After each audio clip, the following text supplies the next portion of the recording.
Asifiwe. Nipungie mkono kama unaniona. Hallelujah. Praise God. Mwathani agocwo. Amen. Thank you so much. We want to start our service today. Tukwajia githomo gitu kio umuthi na rwimbo nina haja nawe. Praise team. Nina haja nawe kila saa, hawezi mwingine kunifaa.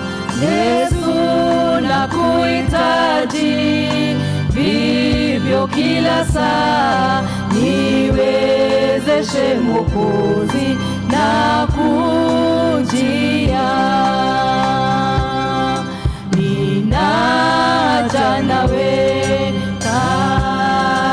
kanami na maonjo haya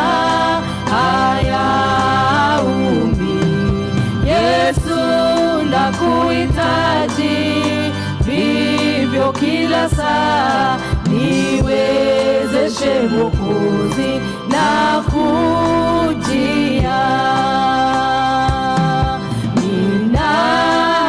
Nawe kila hali, maisha ni bure ulimbali.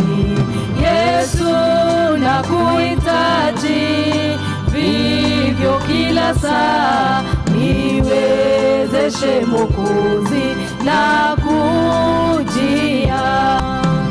Nina haja nawe nifundishe na ahadi zako zifikishe. Yesu nakuhitaji vivyo kila saa, niwezeshe Mwokozi na kujia.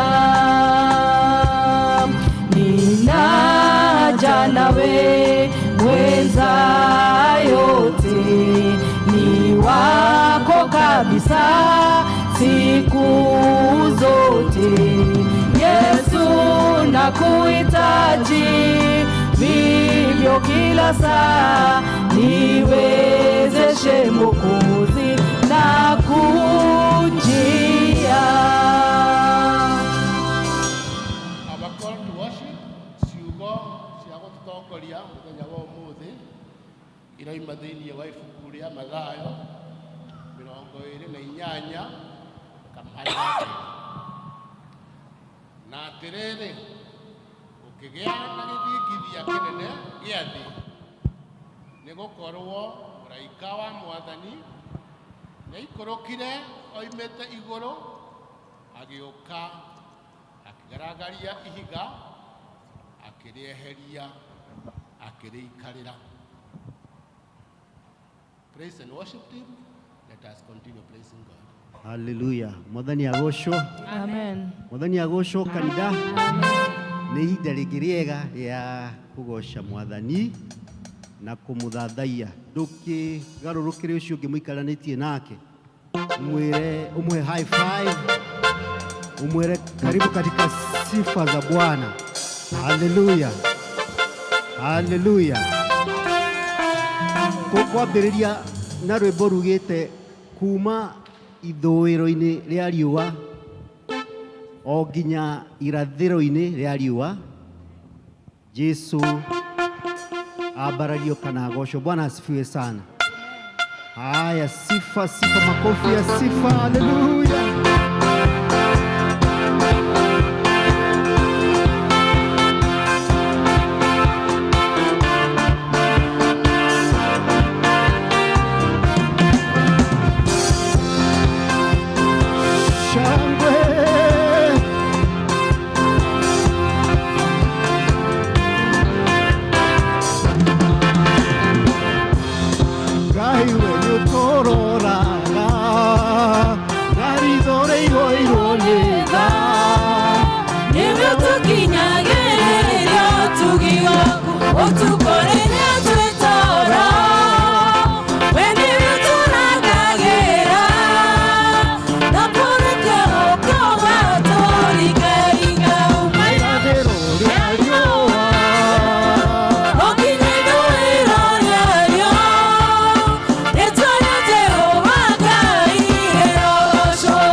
yurayure ukakinya thino yothe kiumbegiote muruguge gakugoca utumaga nyĩngĩ kũre ĩrĩrĩagwo nĩ nyamũ ũgakũria irio irĩagwo kuma irathĩro rĩa riũa nginya irohĩro rĩarĩo rĩĩtwa rĩa Jehova Ngai kuma irathĩro rĩa riũa nginya irohĩro rĩarĩo rĩĩtwa rĩa Jehova Ngai kuma irathĩro rĩa riũa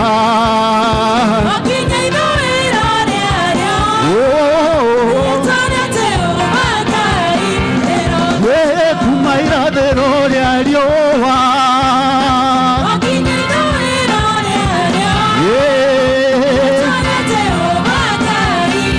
shangwe na vigelegele kwa Yesu. Chezea Bwana, haleluya. Jehova Ngai na mutugi wa Israeli wewe ndiye ulinyanado makuenengenete wega ndio daiteka gukumia na gukugoca Jehova Ngai na mutugi wa Israeli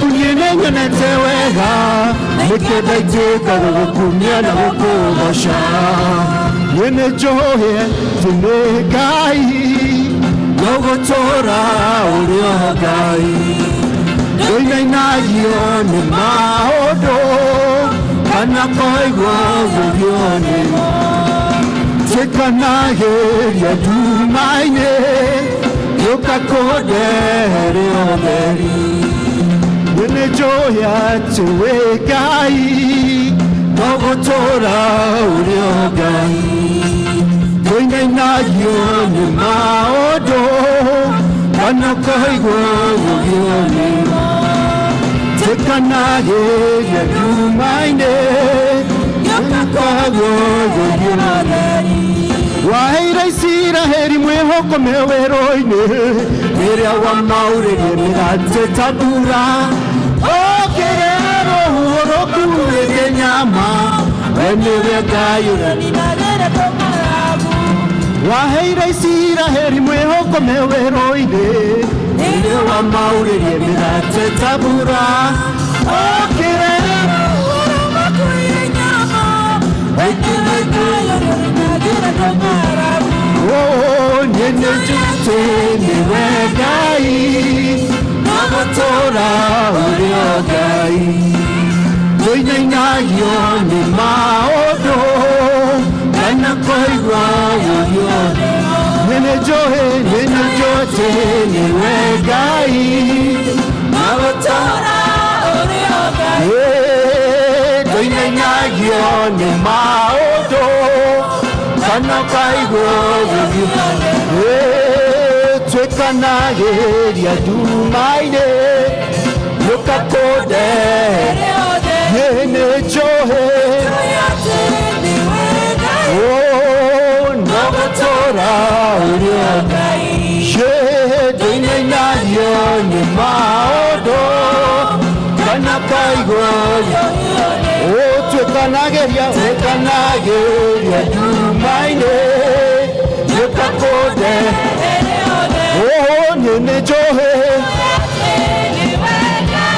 ũgũtũũra ũrĩ o Ngai tũinainagio nĩ maũndũ kana kũigua shangwe na vigelegele kwa Yesu. Chezea Bwana, kanitha matigĩte maũndũ manene matigĩte mothe marũgĩre Jesũ maũndũ manene matigĩte mothe marũgĩre kanitha matigĩte maũndũ manene matigĩte mothe Marogera Jesu, Marogera Jesu, marogera Jesu, marogera Jesu, marogera Jesu, marogera Jesu, marogera Jesu, marogera Jesu. Oh, maugene munene, Maugene munene, maugene munene, maugene munene, maugene mutugi, maugene mutugi, maugene mutugi, maugene mutugi. Oh, kanida matiyete, maudo manene matiyete mo. Oh, mabara Jesu, kanida matiyete, Maudo manene matiyete mo. Mabara Jesu, maugene munene, maugene munene, maugene munene, maugene munene. Oh, maugene mutugi, Maugene mutugi, maugene mutugi, maugene mutugi. Oh, maugene kehoti, Maugene kehoti, maugene kehoti, maugene kehoti. Oh, fafani kenaga hederio kogo shonyari awe yobeide. Fafani kenaga hederio kogo shonyari awe yobeide. She fafani kenaga hederio kogo shonyari awe yobeide. Fafani kenaga hederio kogo shonyari awe yobeide. Twagweta toreve nabe oreigo roweni otoiguaga.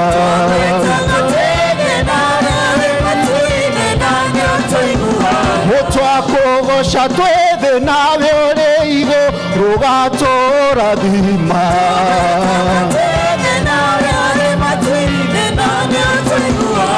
Nyanerere jugena mugambo atende weka. Nyanerere Jugena mugambo atende weka. Nyanerere Jugena mugambo atende weka. Fafani kenaga hederio kogo shonyari awe yobeire. Fafani kenaga hederio kogo shonyari awe yobeire. Fafani kenaga hederio kogo shonyari awe yobeire. Fafani kenaga hederio kogo shonyari awe yobeire. Oh, twagweta toreve nawe oreigo roweni otoiguaga.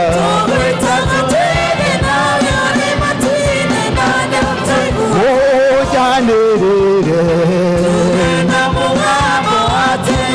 oh, Janerere,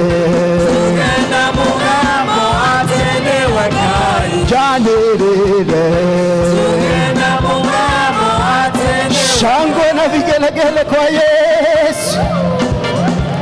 Hallelujah, chezea Bwana. Dai wakwa, dai wakwa, hallelujah,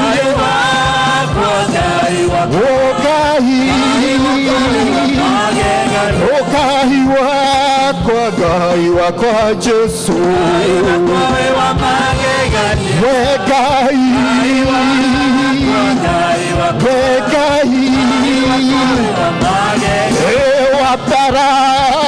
waparario Jesu, wegai,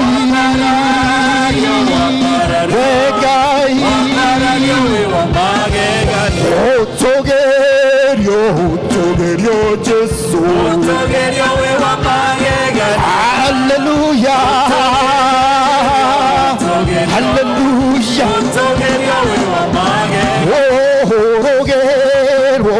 rogero Jesu,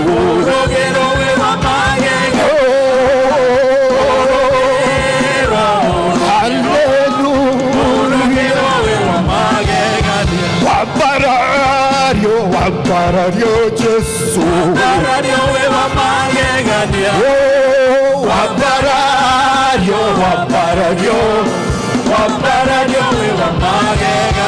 waparario kai wakaishiore, waparario kai wakaishiore, orogo shogai wagai ciothe Ngai wa ngai ciothe oroge Ngai wa ngai ciothe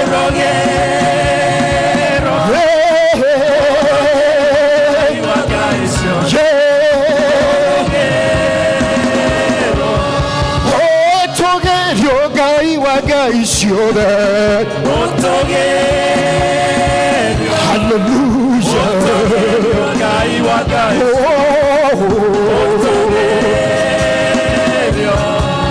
Abarario Ngai wa baisiothe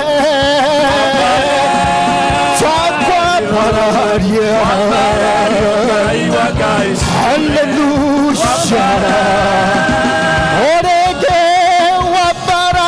Ngai wa ngai ciothe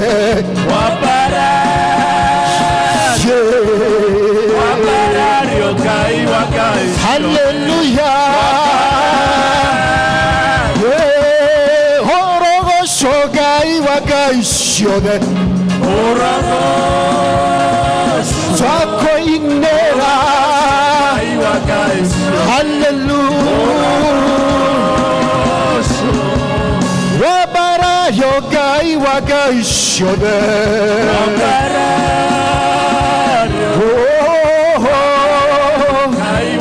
ciothe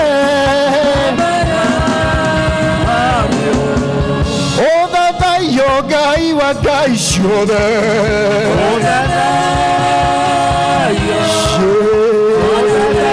Ngai wa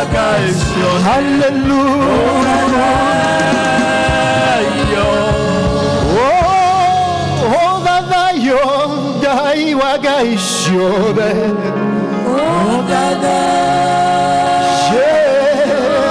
Yesu Hallelujah. Hallelujah. Hallelujah.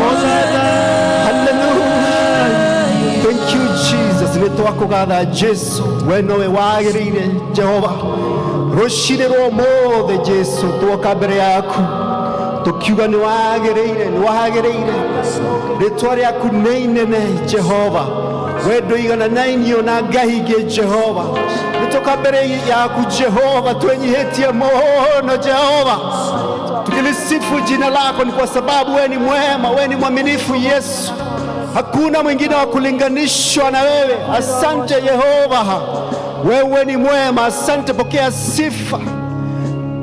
sifa za mioyo yetu Jehova, tunalisifu jina lako. Asante Yesu. Thank you Jesus, we praise you, we honor you, we adore you Jesus.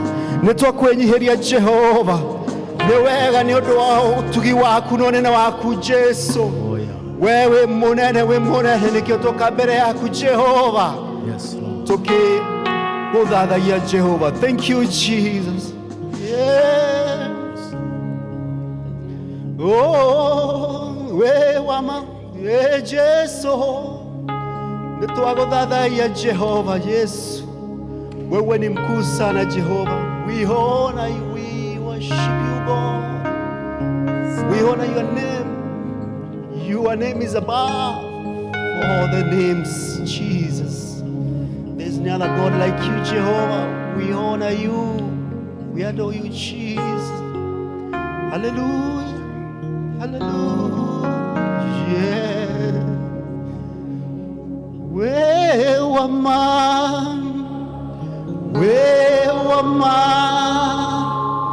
Ngai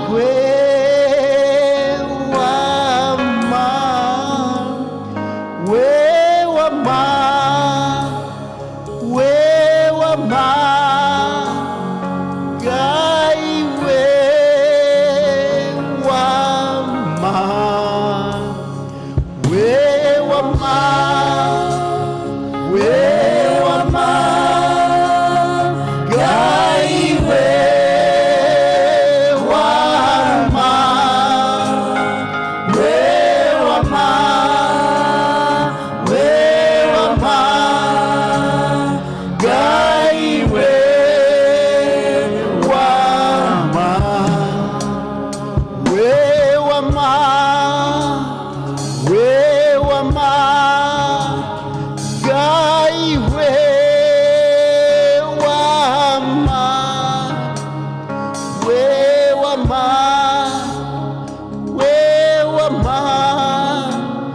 Ngai we wama, we wama, we wama, we wama,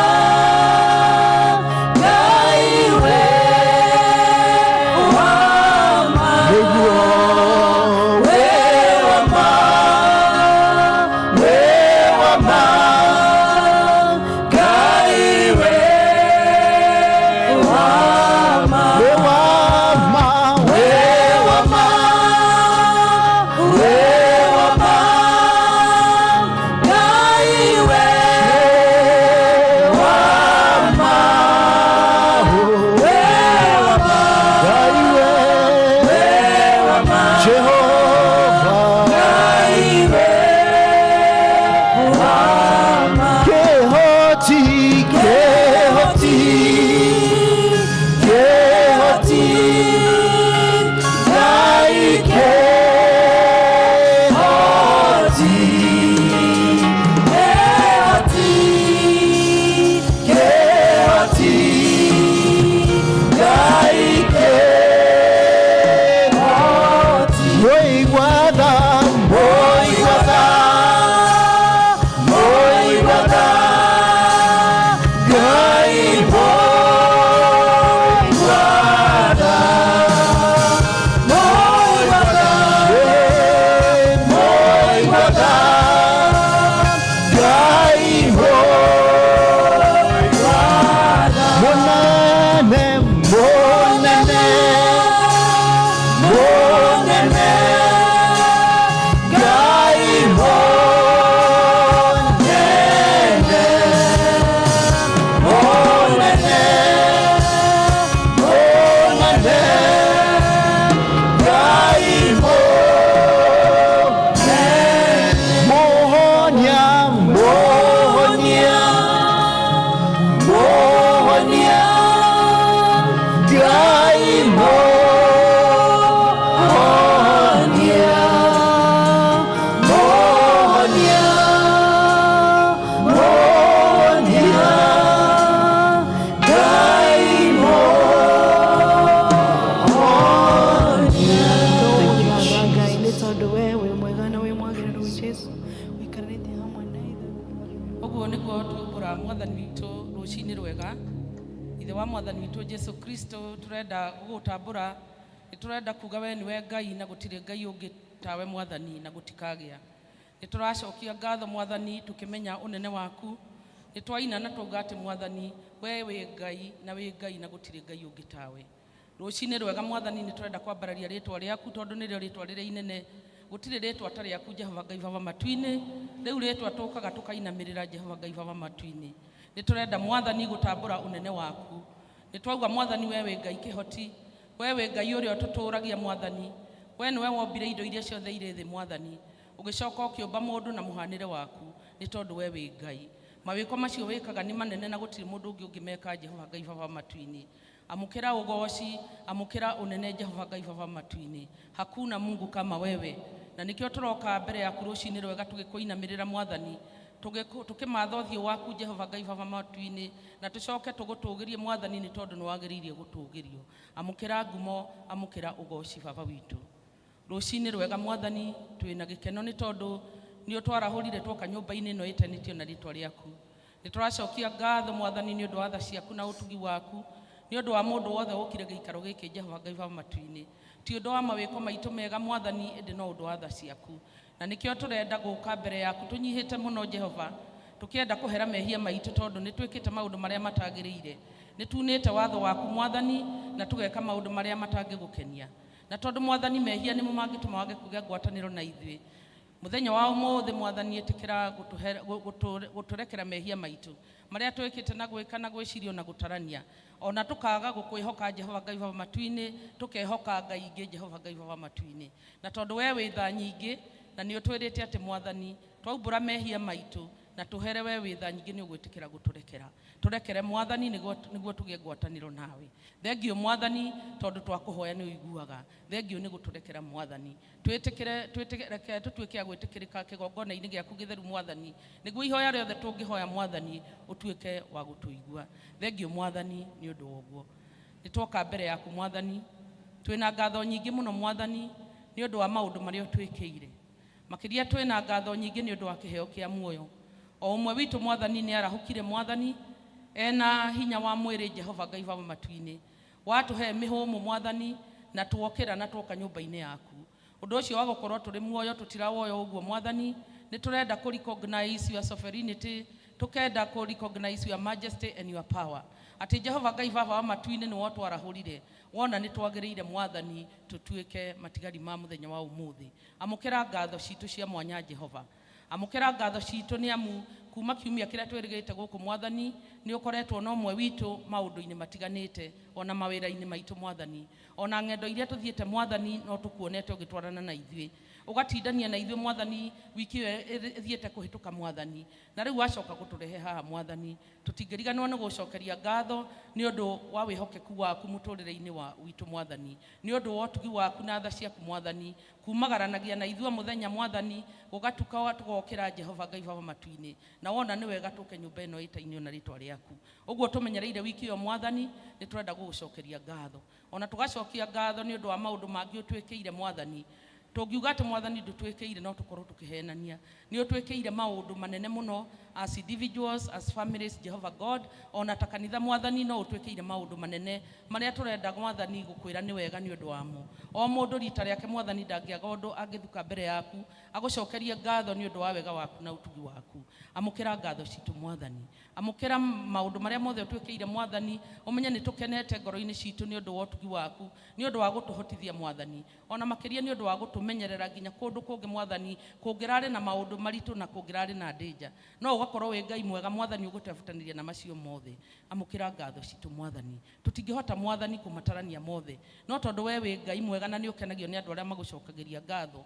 amukira ngatho citu Jehova Ngai baba wa matuini twoka Jehova Ngai baba matuini nyumba ino itanitio na ritwa riaku tugikena ni undu waku ni tondu we uturite tugwitage baba witu na ni utwirite ati mwathani gutiri mwana ungihoya ithe mugate anengerwo ihiga na gutiri mwana ungihoya ithe kiunguyu anengerwo nyamu yathi turoka tuya ati turoka kuri baba utuiguaga maitho maku matire njika mwathani matu maku matire njika mwathani ni uiguaga rira tha twainamirira gukuhoya na nikio twoka mbere yaku mwathani tukirehe mabataro maitu maria tungikorwo turi namo mwathani ngahoya ati mwathani mundu wothe wi giikaro giki muthuri mutimia mwanake mwana mwathani ati ni umui itikira gucemania na mabataro ma andu aku mwathani maria makuite kuri andu marituheirwo ni maundu Jehova Ngai wa matuini we no ungihota kumaura Jehova kuri andu mena ndwari mwathani imwe magakorwo ni andu arwaru mwathani na maria giikaro giki mwathani angi ni marwariti andu ao mwathani ni turakuhoya Jehova Ngai wa matuini mundu wothe represented giikaro giki na family represented utuweke wa kumaririkana mwathani ni undu wa ihoya magikorwo marugamitie mbere yaku na tondu we mwihokeku ye muthingu mwathani utwiraga twakuhoya mwathani we ni uiguaga na ni utituhingiria kuringana na wendi waku wi matuini gituririkane o mundu rita riake Jehova Ngai wa matuini tutingiriganirwo ni families mwathani nyumba ino kuri na families represented ona kuri angi mwathani akanitha uyu witu matanahota guka ni turahwera families ciothe thi yothe mwathani we ni we wambiriirie families through marriage no kiona ni wega gukoragwo na micii mwathani kuria tuikaraga micii ni turamitega kuri we mwathani ni tondu ni gukoretwo na maundu maritu muno mwathani kuri andu mwathani maracakaya ni undu wa micii yao kuri andu maracakaya ni undu wa thuri yao angi ni atimia yao ona angi ni undu wa ciana ciao mwathani tugakuhoera ni undu wa micii itu mwathani witikire mwathani guka ucemanie na mabataro ma andu aku Jehova we wambiriirie family itikira kurugamia family ni turamenya maundu maria families irahitukira mwathani kwena mathina maingi muno makumbite families mwathani na maundu mamwe twa maigwa ni turaigwa thithi no tukamenya ati we Jehova Ngai wa matuini uri ogiti-ini itikira gucokaniria families niguo mwathani nginya ciana ituike cia gukurira environment njega Jehova ni turenda kuririkana family iria ciothe cina mathina itikira kucemania nao mwathani itikira mwathani kumaigua ihoya rothe rirugamitio ni family yothe mwathani itikira kurigua mwathani ona tukahoera institution ya marriage mwathani iri onayo ikoretwo na mathina maingi Jehova ni turahoya ati mwathani ona marriage utuika wa gicirogamia mwathani ni tondu riria kihiko kia rugama mwathani na families cia rugama kanitha ni rugamaga na bururi ni rugamaga wega kiigue mwathani tugiguthaitha iguru ria families citu Jehova Ngai wa matuini ni turoka mbere yaku mwathani tugikena ni undu waku ni tondu wa provision irio tuhete nacio mwathani. Ni turenda mwathani kuhoya ni undu wa bururi uyu watuheire Kenya. Ni bururi mwega mwathani, na ni turenda gugwita nginya ihinda tariri mwathani. Kenya ikoretwo ina mathina maingi mwathani, gutiri undu ona umwe uhithitwo maitho-ini maku. Maundu maria mothe bururi uyu uragerera mwathani, gutiri undu utoi mwathani, tondu ugaga we wi Ngai umenyaga. Na ni turamenya ati mwathani tigukira ukirite hindi iria yagereire mwathani ni uruka gutuma maundu mothe magirire, tondu mwathani uguo niguo wikaga. Riu ni turenda gutega bururi witu wa Kenya mbere yaku, tugatega all our leaders Jehova Ngai baba matu-ini, tugakuhoya mwathani tondu leaders acio mwathani niwe watumire mathurwo. Umaririe mwathani na mwari uria mangihota kuigua mwathani, umahe wisdom na umahe knowledge mwathani, niguo magitongoria bururi uyu witu mwathani, mautongorie kuringana na uria we ungienda. Kuria mwathani manyihirwo ni ugi mahe, kuria mwathani magite wisdom mahe Jehova Ngai baba matu-ini. Na ithuĩ mwathani twamathurire utuhe patience mwathani na tolerance, na makiria mwathani utuhe gugweterera, tondu ni tui na mati ni ugwika undu mweru. Tutingiriganirwo mwathani ona kuhoya makiria ni undu wa muthenya wa rucio. Ni turamenya mwathani ni kuri na maandamano mari kuo Jehova, na ni maturite mari kuo Jehova. No ni turenda gukwambararia na tugakuria Jehova, we uturaga muoyo, ndukanareke mwathani kugie na uitangiki wa thakame, ndukanareke mwathani kugie na uitangiki wa mbeca na property mwathani to uria turonire. Nyitirira bururi uyu witu mwathani, ona acio maguthie ku street ni kwandamana mwathani, itikira ona ukumariria tondu ni kuri ora ngujire ungimariria nao na matuike ya kuhorera mwathani. Ni turetia thayo waku mwathani thiini wa bururi uyu witu mwathani, we niwe watuheire bururi uyu mwathani, na wendaga tuikare na thayo. Ni twetia thayo waku mwathani, ni twetia mwathani kumenyererwo niwe. Mundu wothe wege ikaro giki ona families citu mwathani, ona ciana citu icio ciumagira mwathani ona utuike wa kumaririkana. Ni twetia thayo uria umanaga na kuri we Jehova Ngai baba matu-ini.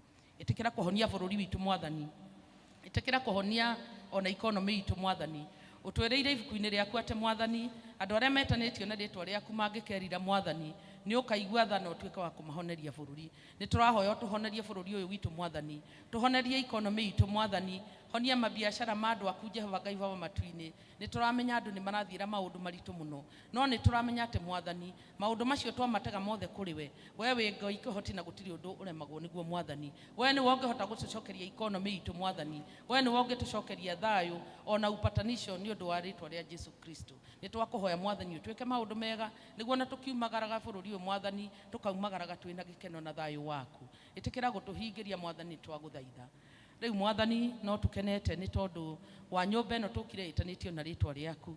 Ni ndingienda mwathani kuririkana kanitha wothe wa thi yothe kuria guothe mwathani urahoywo Jehova. We ni wewe gurire kanitha na thakame ya Jesu Kristo. Itikira gucera makanitha-ini mwathani kuria urahoywo, utwirite tukuhoyaga na mwathani na utheri.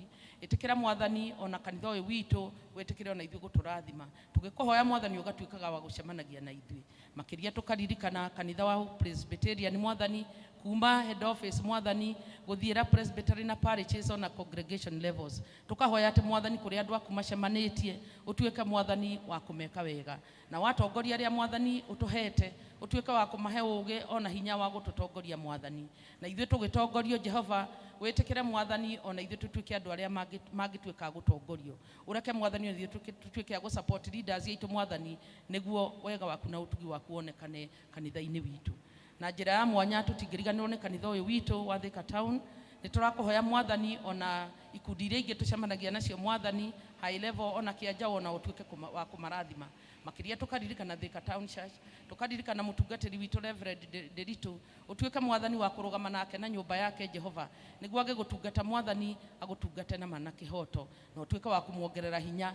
Na ithuĩ mwathani aratungata utuhe ngoro njororo ta nyama mwathani, niguo twaigua kiugo giaku gikonaga handu ha guikara. Reke tutuike andu mangitongorio, utuhe mwathani undu ucio wa kwinyihia na gwitikira mwathani gutongorio niwe. Ni twahoya mwathani uikaranie na ithuĩ. Twina activities nyingi muno kanitha-ini uyu witu mwathani, maundu tutanyite mwathani tungienda utuhingirie. Ni turakuhoya mwathani, we tondu ni woheanaga indo ciothe njega, witikire gutuhe mwathani kiria kirabatarika, niguo maundu maria mothe tubangite, activities iria ciothe ibangitwo na programs ituĩke cia gũkinyanĩra. Rathima andũ aku Mwathani, nĩ tondũ nĩ tũramenya atĩ Mwathani nyũmba ĩno yaku nĩ ya kĩrathimo. Ũtwĩke wega na ũtũrathime na ũtuĩke wa gũtũmenyerera Jehova Ngai wa matu-inĩ. Ona rĩu Mwathani no tũrenda gũgũcokeria ngatho nĩ tondũ ũtũgomanirie nyũmba ĩno ĩtanĩtio na rĩtwa rĩaku Mwathani nĩ ũndũ wa gĩtũmi. Nĩ ugĩte Mwathani tũmathage kiugo gĩaku rĩrĩa kĩroneka. Tũkũmathage rĩrĩa ũkuoneka Jehova Ngai wa matu-inĩ. Na nĩkĩo ringaringire o ũmwe witũ Mwathani tũke nyũmba-inĩ ĩno yaku Mwathani nĩguo tũtuĩke a kũrathimwo. Rĩu nĩ ndingĩhoya Mwathani atĩ ũrĩa ũgũtũhe kiugo Mwathani wĩtĩkĩre kũrũgama nake, ũmũhe double portion of your anointment nĩguo atuĩke wa kũrehe ndũmĩrĩri ĩrĩa ũmũtũmĩte nayo Mwathani. Ũmũhũthĩre ta coro Mwathani, na ithuĩ rĩrĩa tũgũikara thĩ tũheo kiugo gĩaku Jehova, nĩ tũngĩhoya atĩ Mwathani nĩ tũgũtuĩka andũ a kũigua na makĩria to kũigua ona gwĩka ũrĩa kiugo gĩaku kĩendaga Jehova. Tũteithie Mwathani tũtuĩke a gũkĩamũkĩra, akorwo nĩ tũgũkanio tũkanĩke, gĩatuĩka gĩa gũtũ encourage tũtuĩke andũ a gũtuĩka encouraged, nĩ tondũ we wĩ Ngai na ndũrehaga andũ aku na ndwaraga metha oro ũguo bũrĩ. Ikarania na ithuĩ Mwathani, maũndũ marĩa mothe tũgwĩka Mwathani service ĩno ĩtĩkĩra gũtũtongoria nĩ amu arĩa wĩtongoreirie matihotagwo. Activities iria irĩ kuo ona mũcemanio ũrĩa ũgũkorwo ũrĩ kuo thaa 8 Mwathani, no tũgũkũhoya Mwathani wĩtĩkĩre gũikarania nawe. Take preeminence Jehovah God, may your Holy Spirit reign. Mawĩra marĩa mothe tũkũruta Mwathani matuĩke nĩ magũgũcokeria ngatho Mwathani na matuĩke ma kwambararia rĩtwa rĩaku. Reke ithuĩ twagwo Mwathani no we woneke. Twahoya twĩtĩkĩtie nĩ waigua marĩa tũtanakwĩra Mwathani, wĩtĩkĩra gũtũhinganĩria na macio, twahoya twĩtĩkĩtie wega-inĩ waku na wa mũrũguo Jesu Kristo Mwathani na mũhonokia witũ, twahoya na twacokia ngatho. Ithe witũ wĩ matu-inĩ, rĩtwa rĩaku nĩ rĩamũrwo, ũthamaki waku nĩ ũke, o ũrĩa wendete we nĩ wĩkagwo gũkũ thĩ o ta ũrĩa wĩkagwo kũu igũrũ. Tũhe ũmũthĩ irio citũ cia gũtũigana na ũtwehere mehia maitũ o ta ũrĩa ithuĩ tũhanaga arĩa matwĩhagia, na ndũgatũreke magigi-inĩ no gũtũhonokia ũũru-inĩ, nĩ ũndũ ũthamaki nĩ waku ona hinya ona kũgocwo tene na tene. Amen. Arogosho Jesu, arogosho Jesu, arogosho Jesu, tene na tene. Arogosho Jesu, arogosho Jesu, arogosho Jesu, tene na tene. Arogosho Jesu, arogosho Jesu, arogosho Jesu, tene na tene. Arogosho Jesu, arogosho Jesu, arogosho Jesu, tene na tene. Arogosho Jesu, arogosho Jesu, arogosho Jesu, tene na tene. Arogosho arogosho Jesu, arogosho Jesu, tene na tene. Haleluya.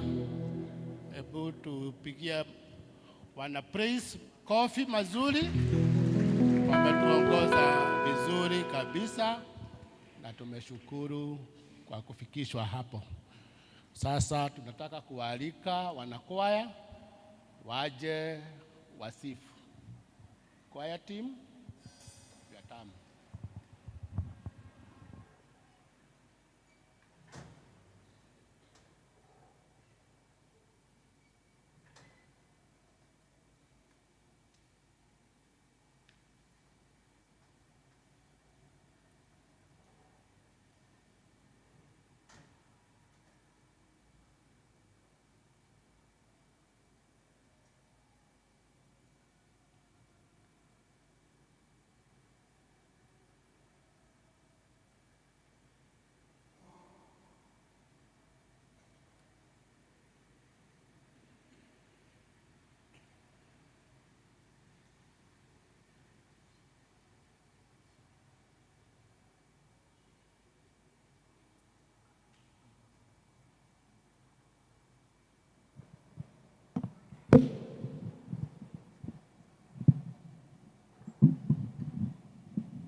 Bwana asifiwe. Bwana asifiwe. Bwana asifiwe tena. Tunasoma kitabu ni Zaburi 32 verse 7. Psalms 32 verse 7. Biblia inasema, ndiwe sitara yangu, utanihifadhi na mateso, utanizungusha nyimbo za wokovu. Tunaimba wimbo Mwathani ahithaga mathagu-inĩ make. Yes, so karibuni.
Romanov, second.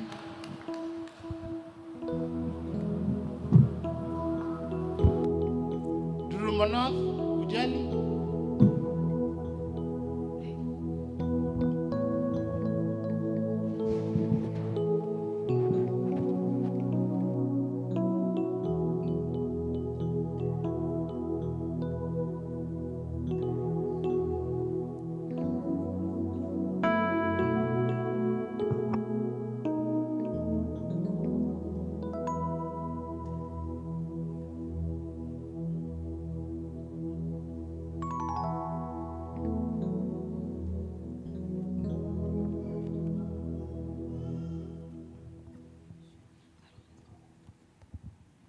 Rĩrĩa Jesũ agacoka kũiyĩra manage na manage nĩmo andũ arĩa anakũra rĩrĩa Jesũ agacoka kũiyĩra manage na manage nĩmo andũ arĩa anakũra magathera ota njata ĩrĩa yake warie namo magagĩthakara manage make magathera ota njata ĩrĩa yake warie namo magagĩthakara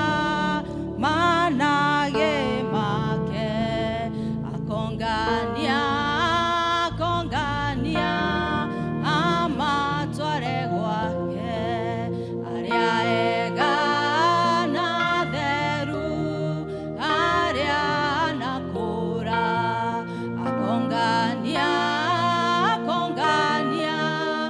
amatware gwake arĩa ega na theru arĩa anakũra magathera ota njata ota yake warie naguo magagĩthakara manage make magathera ota njata ota yake warie naguo magagĩthakara manage make twana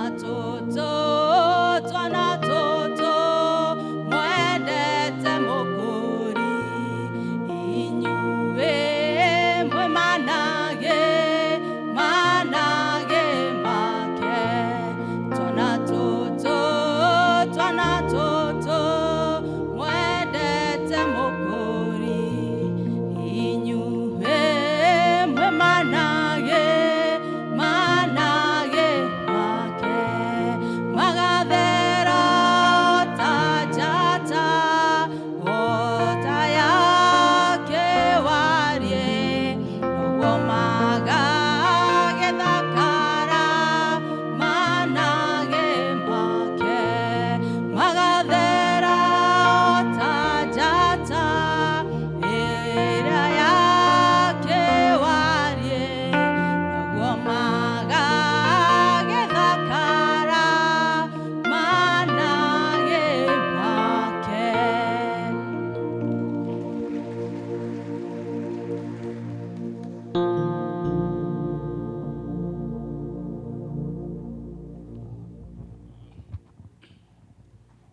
Sasa ni wakati wa kuombea watoto. Eldelea. Amen. Watoto wakuje tuombe pamoja. Nimeitwa Lea Kimani. Nimeokoka, Yesu ni Bwana. Yesu apenda watoto kama sisi. Yesu apenda watoto kama sisi. Watoto kama sisi. Yesu awapenda. Yesu apenda watoto kama sisi. Yesu apenda watoto kama sisi. Situimbe. Yesu apenda watoto kama sisi. Watoto kama sisi. Yesu awapenda. Yesu apenda watoto kama sisi. Amen. Kuna mtu ako na wimbo ama memory verse? Haya, kocha. My name is Jane Wanjiko Kiare and I have a song. Gaiwa ni mana ne nyanya. Gaiwa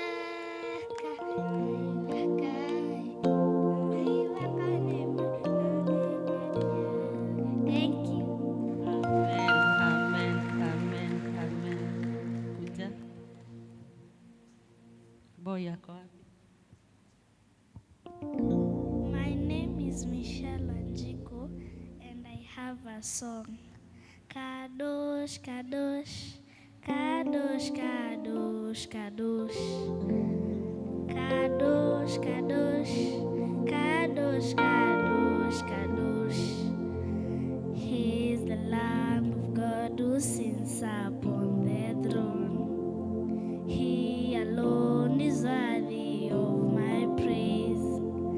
Kadosh, Kadosh, Kadosh, Kadosh, Kadosh. Kadosh, Kadosh, Kadosh, Kadosh, Kadosh. He is the Lamb of God who sits upon the throne. He alone is worthy of my praise. Thank you. Amen. Amen. Amen. Hiyo ni praise team yenye inakuja. Amen. Amen. Tukurugama getha tumbure uria twitikitie. Nijitikitie Ngai the mwene hinya wothe, mumbi wa iguru na thi, na ngetikia Jesu Kristo mũrũ wake wa mũmwe mwathani witũ. Waciarirwo nĩ mũirĩtu wetagwo Mariamu, wagĩire ihu nĩ ũndũ wa Roho Mũtheru, akĩnyarirwo hĩndĩ ya Pontio Pilato, akĩamba mũtĩ igũrũ, agĩkua, agĩthikwo, agĩikũrũka kwa ngoma. Mũthenya wa gatatũ akĩriũka akiuma kũrĩ akuũ, akĩhaica igũrũ, na rĩu aikaire guoko-inĩ kwa ũrĩo kwa Ngai the mwene hinya wothe. Nĩ akoima kũu oke gũkũ acirithie arĩa me muoyo na arĩa makuĩte. Na ningĩ nĩ njĩtĩkĩtie Roho Mũtheru, naguo kanitha mũtheru mũgathoriko, naguo ũiguano wa andũ arĩa atheru, nakuo kuoherwo kwa mehia, nakuo kũriũka kwa mwĩrĩ, naguo muoyo ũtagathira. Amen. Tutũre twĩtĩkĩtie ũguo. Tuombe watoto. Tupige magoti. Amen.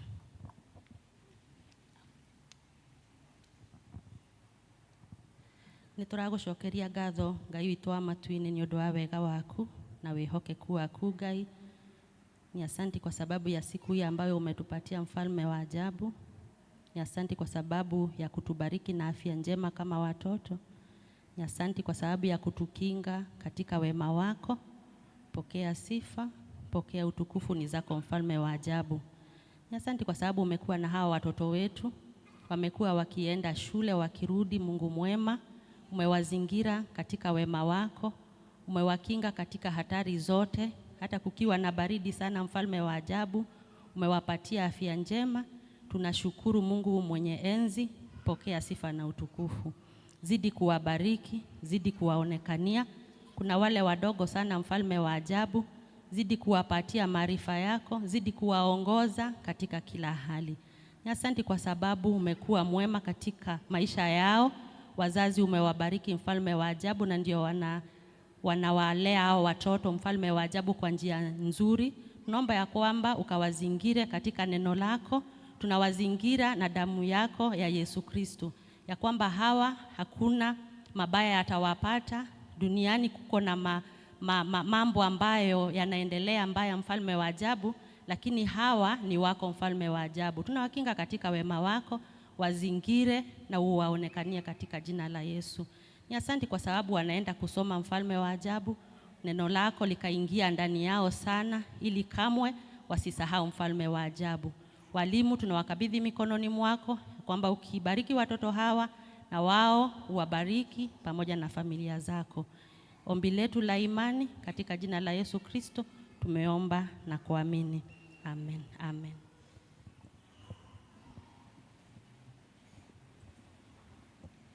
Tuende kwa darasa. Junior secondary, wale wa junior wakuja. Tunaomba uwepo wako uende nasi. Ewe Bwana wa majeshi, tusikie. Wa junior, kama uendi nasi, hatutaki kutoka hapa.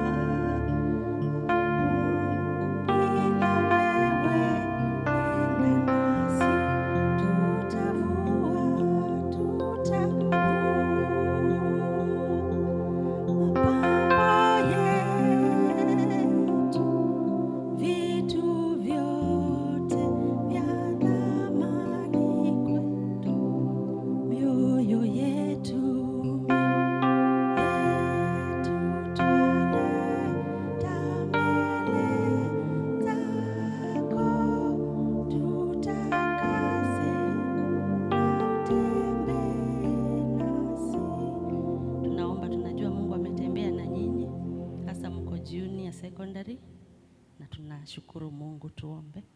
Tunakushukuru Baba wa mbinguni kwa sababu ya wema na fadhili zako. Ni asante kwa sababu ya hawa watoto ambao wamewaongoza walipokuwa wadogo sana na sasa ni wakubwa, wanaendelea kukua. Tunakuomba Mungu wetu ya kwamba mambo mengi yanabadilika katika mili, katika maisha, ya kwamba utatembea na wao. Tawala maisha yao, tawala mienendo yao, tawala mafikira yao, mfalme wa ajabu, kwa sababu wewe tu ndio Mungu mwema ambao ukitawala maisha yetu mambo inaenda sawa sawa. Zidi kuwabariki wanapojiandaa katika shule, mfalme wa ajabu, wanapochagua shule ambazo mfalme mwema utawafikisha kwa sababu ya nguvu zako. Tunaomba ya kwamba utembee na wao, wabariki, waonekanie, wapatie marafiki wazuri, wabariki wakitoka wakirudi, mfalme wa ajabu. Zaidi ya yote na wazingira na damu yako ya Yesu Kristo, ya kwamba hawa wamebarikiwa. Ni katika jina la Yesu tumeomba na kuamini. Amen. Amen. Youth, asante, tuende. Youth wakuje, tumalize na youth. Wana youth.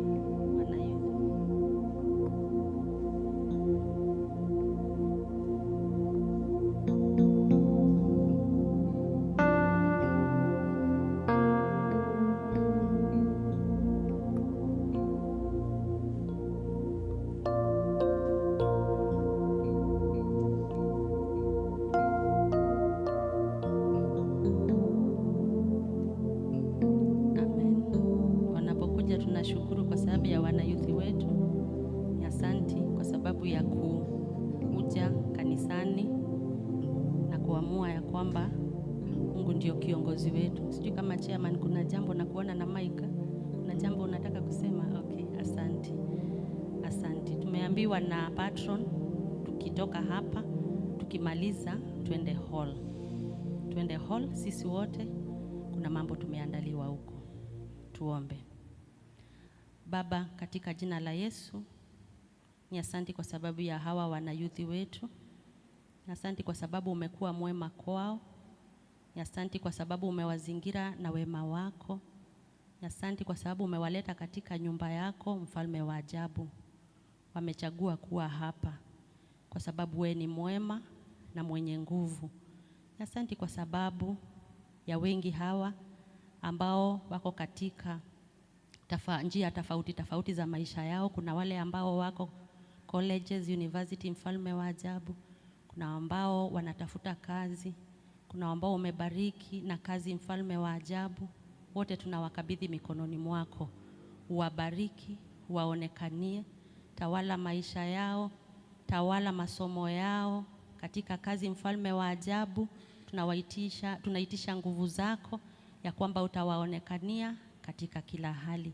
Wale ambao wanatafuta kazi, Mungu mwema, fungua milango ili watoto hawa wetu wapate kazi, ili mfalme wa ajabu tukutukuze tukisema ni kwamba wewe ni Mungu ambao fedha na dhahabu zote zinatoka kwako.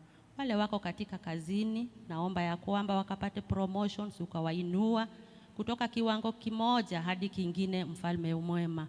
Wale ambao wamefika nafasi ya kutafuta wachumba, Mungu fungua njia na uwapatie wachumba wanaowafaa, wanaotembea katika njia zako, mfalme wa ajabu. Na waitishia nguvu wale ambao wako colleges wanasoma, mfalme wa ajabu, timiza matamanio yao, Mungu mwema. Na wakabidhi kwako ya kwamba utawabariki na utawaonekania wakitoka wakirudi. Kesho kuna maandamano, watoto hawa wetu tunawakinga katika damu yako, mfalme wa ajabu. Wabariki na waonekanie. Katika jina la Yesu tumeomba na kuamini. Amen.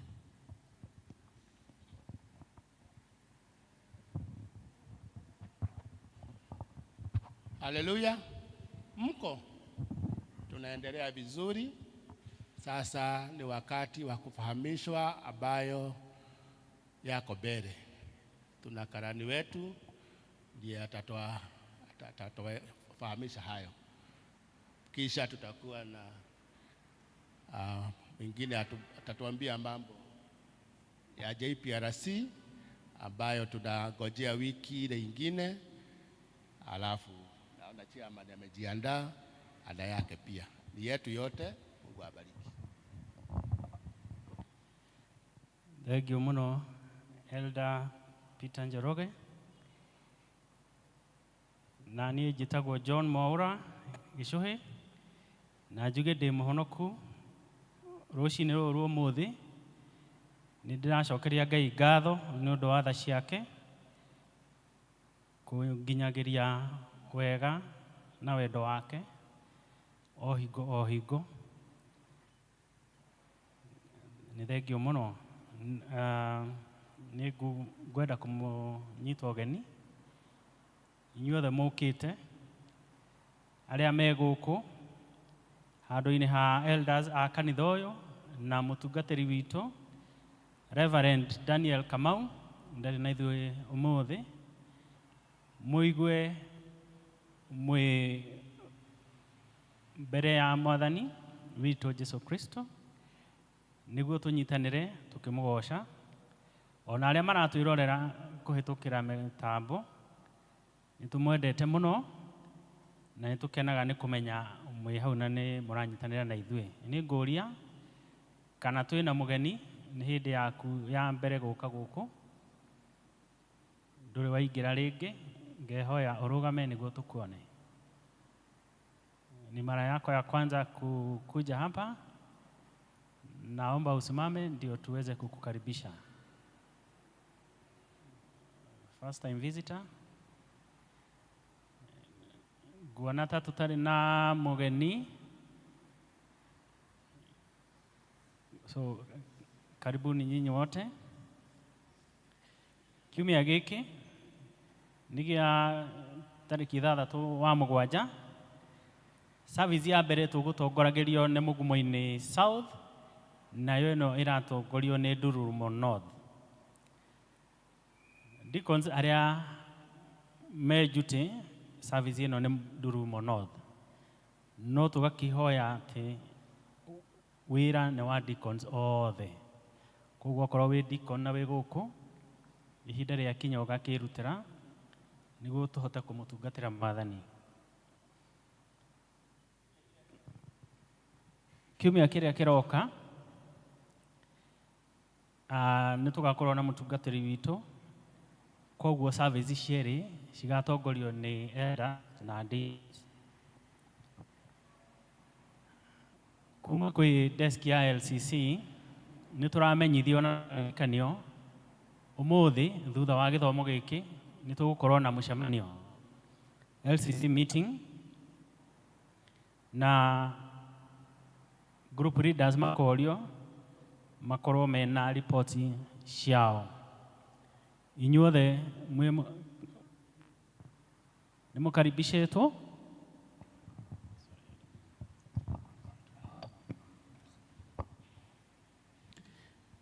nĩ mũkaribicĩtwo na tũkerwo lunch nĩ tũgũcavwo nĩguo tũtigagĩthiĩ mũno. Kuma desk-inĩ ya PCMF no kũmũririkania atĩ arũme nĩ makoragwo na desk harĩa nja, nĩguo tũkiuma tũkagera ho tũgagĩthiĩ tũkĩgeithagia anene aitũ na ku-update information citũ. Evangelism nao nĩ maratũririkania o mũthenya wa Jumatano, Wednesday, kwanjĩrĩria 6 thinacara ya rũcinĩ nginya thaa 1 nĩ tũkoragwo na devotion, mahoya ma rũcinĩ, na nĩ ngwĩhoya mũndũ ũtarĩ woka oke eyonere na eiguĩre gũkorwo wĩ presence-inĩ ya Ngai. Health team nĩ maratũririkania atĩ nĩ mathiaga na mbere na gũtũhe services kuma wabici-inĩ yao ĩrĩa ĩ first floor harĩa kũng'ethanĩra na wabici ya administrator, na inyuothe nĩ mũkaribicĩtwo nĩguo mũhote kũrorwo maũndũ matiganĩte ma kĩmwĩrĩ. Na tũrĩ o hau nĩ ngwenda kũmũmenyithia harĩa nja twĩna tent ya andũ megwĩtwo Elephant Dental matuheaga utungata wa kurora uhoro wa magego, ugima wa mwiri wa magego, na information ni ukuheo yothe. Na tugithie na mbere no tugukimenyithio uhoro ucio na njira ndaihu hanini. Kuma kwi desk ya Women Guild ni turaririkanio ni gugakorwo na seminar tariki 12 mweri uyu wa mugwanja kwanjiriria thaa 2:30 rucini, na atumia othe aria mari a guild na aria mataingirite othe ni makaribicitwo. Na kuma kwi youth ni maratumenyithia ati ni maranjiriirie uhoro wa mathako na fun on Saturdays. Ndamenya youth matire guku tondu magithie youth service, no riu ithu aciari ni ithu turamenyithio niguo tugakimenyaga aciari youth aitu kuria mathie Saturday marikoragwo guku magithaka. Ni magikoragwo na mithako etiganite o Saturday kwanjiriria thaa 8. Na cukuru itu ni ngukimuririkania, ndienda kuriganirwo na mutikariganirwo, ni kuhoera PCA Thika Town School.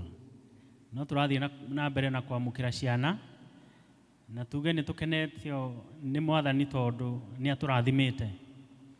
Speed iria tuthiete nayo ti huthu. Mundu wananjithia cukuru ni ekumenya uguo. Cukuru thaninite miaka mingi muno na riu twi hakuhi kuringa 100 na kuna.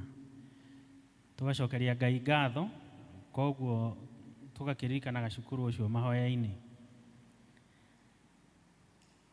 Ni nakio kiumia kia JPRC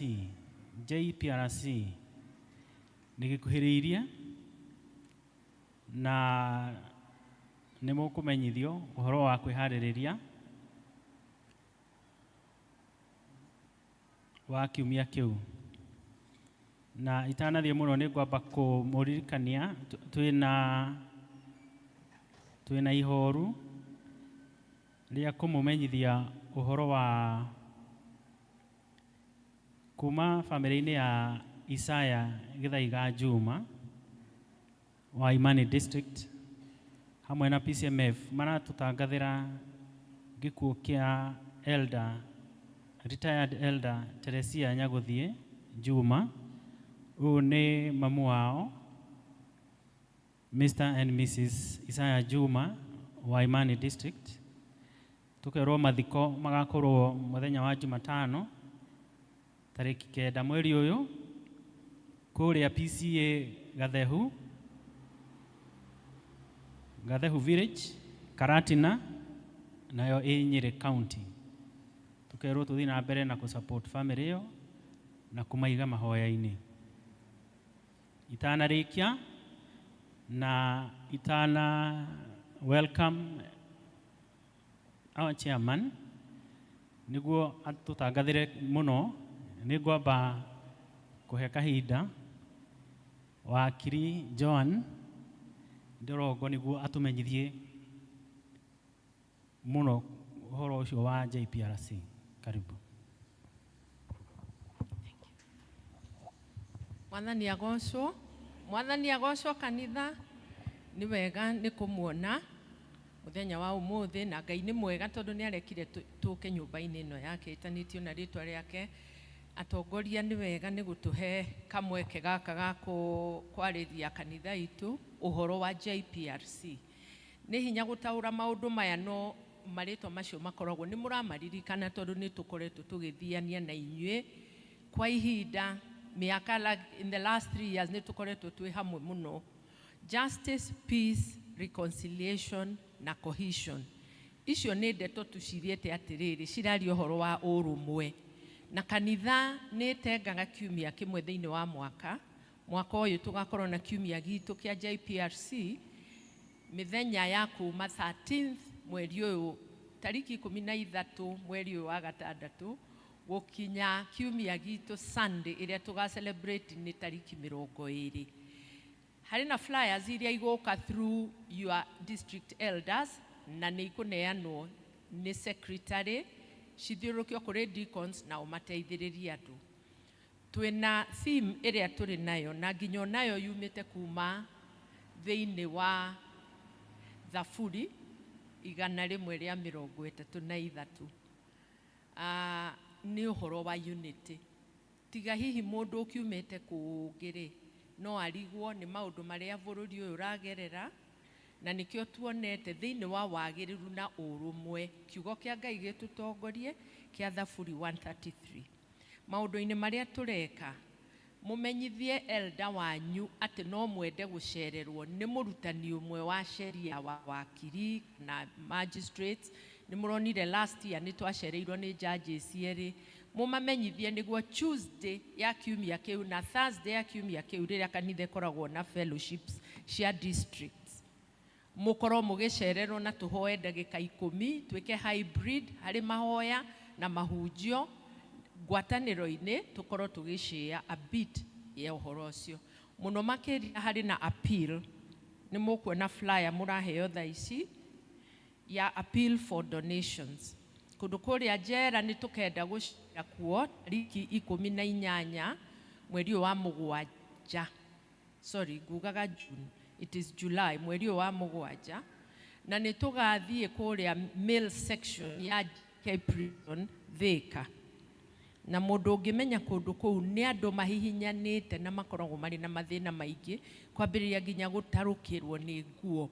Human dignity ĩthiaga ĩthiĩte yũrĩte kũndũ kũu, na angĩkorwo nĩ mararĩha thirĩ wao harĩ society na njĩra ya kũhingĩrwo kũu, nĩ twendaga ma-reform. Nĩkĩo harĩa tũrandĩka mũndũ ũrĩ na mabuku, mũndũ ũngĩ nginya na stationery, toothpaste, toothbrushes, nguo cia thĩiniĩ, ma-jackets na mĩrengeti mũndũ ũngĩkorwo nacio, please mũrehe harĩa admin's office haha igũrũ. Nĩ mũĩ ũrĩa twĩkaga, na mũthenya ũcio tũngĩthiĩ kũmacerera tũmahe kiugo kĩa Ngai na tũmahe a bit of a gift, tugerie kũmarestore tũmere no marĩtumikia kĩbungo, no Ngai ndarĩ lost cause. Kwa Ngai gũtirĩ kĩara, na kwoguo gũtirĩ mũndũ ũrĩte ona arĩa marĩ kũu. Nĩ tũrĩ na andũ maragraduate recently na diplomas cia TEE o kũndũ kũu, na tũrĩ na ingĩ mũno marahunjia kanitha-inĩ kwao mainũka. Ũcio ti ũhoro mwega? You would be glad to partner. Guoko igũrũ, however small, Kenya na Kenya koya nĩrenda mũririkane mũno mission ĩyo, na nĩkĩo tũkwenda ona inyuĩ tũmũrutaga arĩa no tũthiĩ tũmabundithie hanini. Ngai atũtongoretie gũtirĩ ũndũ ũkũrema, na intercessor witũ nĩ augire ũũ, tũngĩririkana na tũhere tũcokerere Mwathani nginya bũrũri ũyũ witũ, nginya rũciũ rũu mũragweta rũtigũthũka, onacio menjera nĩ andũ arekere, tondũ no marĩhonoka na mamenye Mwathani, na tũmahe kaburana kerũ na marĩe mũgate, and they all brush their teeth and feel very happy. And so to God be the glory. We trust that you will support us. Nĩ wega mũno. Thank you, Secretary.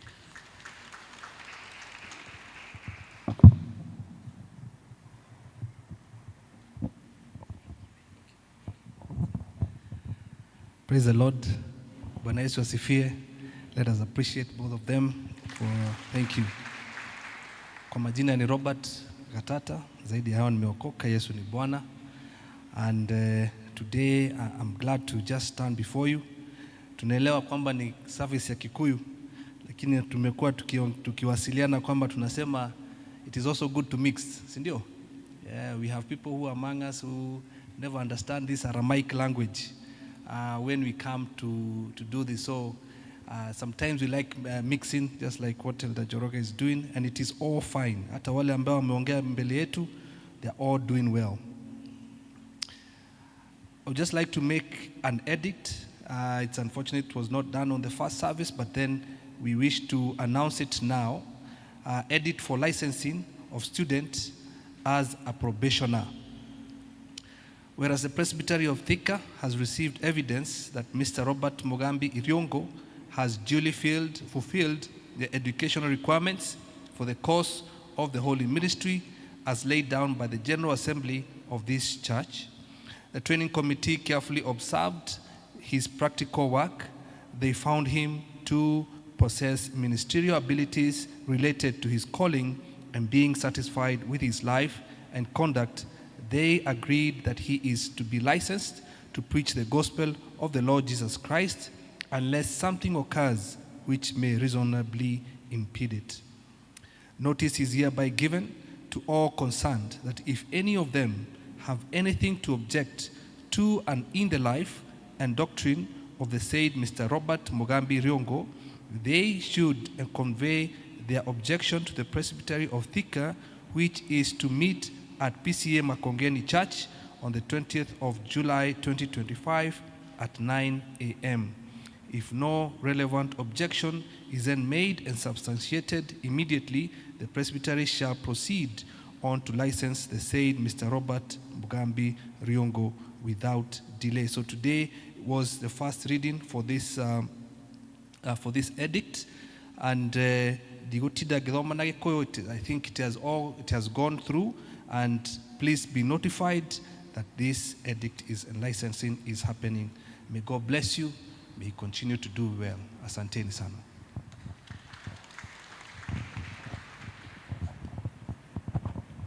Haleluya. Tunaendelea vizuri. Ni wega na tuthiete wega.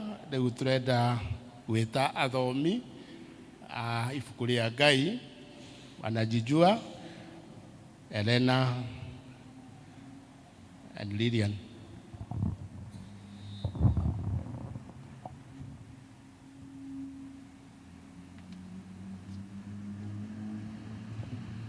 Bwana asifiwe. Bwana asifiwe tena. Hamaritwa ni Elena Wanjiko wa Muguro, na rucini rwega ndi muhonoku. Nikumuthomera ithoma rĩa mbere rĩrĩa rĩroima kĩambĩrĩria 29 kuma 1 nginya 12, kuma 1 nginya 12, 12. Kĩambĩrĩria 29 1 to 12. Ketuthome. Hĩndĩ ĩyo Jakubu agĩkioya magũrũ agĩkinya bũrũri wa ciana cia mwena wa irathĩro, nake akĩfaranga akĩona gĩthima werũ-inĩ, na atĩrĩrĩ, hagĩkorwo he ndũũru 3 cia ng'ondu ikomete hakuhĩ nakĩo, nĩgũkorwo gĩthima-inĩ kĩu nĩkĩo andũ manyuithagia ndũũru ciao maĩ. Narĩo ihiga rĩrĩa rĩarĩ mũromo-inĩ wa gĩthima kĩu rĩarĩ inene, na nĩho ndũũru ciothe cionganaga, nao andũ makagaragaria ihiga rĩgathengio mũromo-inĩ wa gĩthima, magacoka kũnyuithia ndũũru maĩ, na thutha wa ũguo magacokia ihiga mũromo-inĩ wa gĩthima o handũ harĩo. Nake Jakubu akĩũria atĩrĩ, mũrĩ yakũ andũ aya? Magĩkĩmwĩra atĩrĩ, tũrĩ a Harani. Agĩcoka akĩmoria atĩrĩ, nĩ mũngĩkorwo mũĩ Laban mũrũ wa Nahoru? Magĩkiuga, ĩĩ nĩ tũmũĩ. Ningĩ akĩmoria atĩrĩ, akĩrĩ o mũhoro? Nao makiuga atĩrĩ, ĩĩ no mũhoro. Na atĩrĩrĩ, Rakeri mwarĩ nĩwe ũrĩa ũroka na ng'ondu. Agĩcoka akĩmera ũũ atĩrĩrĩ, mũthenya nĩ mũnene, ona ihinda ti ikinyu rĩa gũcokanĩrĩria mahiũ. Nyuithiai ng'ondu maĩ, mũthiĩ mũgacirĩithie. Makĩmũcokeria atĩrĩ, tũtingĩhota gwĩka ũguo tiga o nginya rĩrĩa ndũũru ciothe irĩcokanĩrĩrio hamwe, nao andũ magaragarie ihiga rĩthenge mũromo-inĩ wa gĩthima, na hĩndĩ ĩyo tũnyuithie ng'ondu maĩ. Na ihinda oro rĩu aragia nao, Rakeri agĩũka na ng'ondu cia ithe, na ũndũ nĩwe wacirĩithagia. Na gũgĩkinya atĩ rĩrĩa Jakubu onire Rakeri mwarĩ wa Laban mamawe, na akĩona ng'ondu cia Labani ũcio mamawe, agĩthengerera hau gĩthima-inĩ, akĩgaragaria ihiga, akĩrĩthengia mũromo-inĩ wakĩo, nake Jakubu we mwene agĩkĩnyuithia rũũru rũu rwa Labani mamawe maĩ. Jakubu agĩkĩmumunya Rakeli, akĩanĩrĩra na mũgambo mũnene akĩrĩra. Ningĩ Jakubu akĩĩra Rakeli atĩ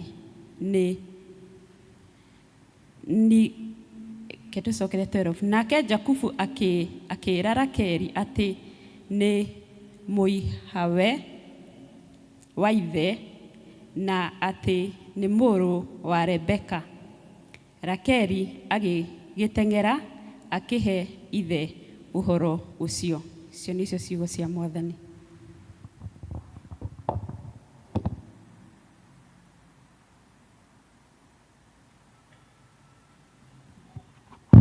Mwathani agocwo. Ithoma rĩa kerĩ tũkũrĩona thĩinĩ wa ibuku rĩa Johana 11 kwambĩrĩria mũhari wa 38 kinya wa 44. Nĩngũmũthomera njĩtagwo Lilian Wanjirũ, na Jesũ nĩ Mwathani thĩinĩ wa ngoro yakwa.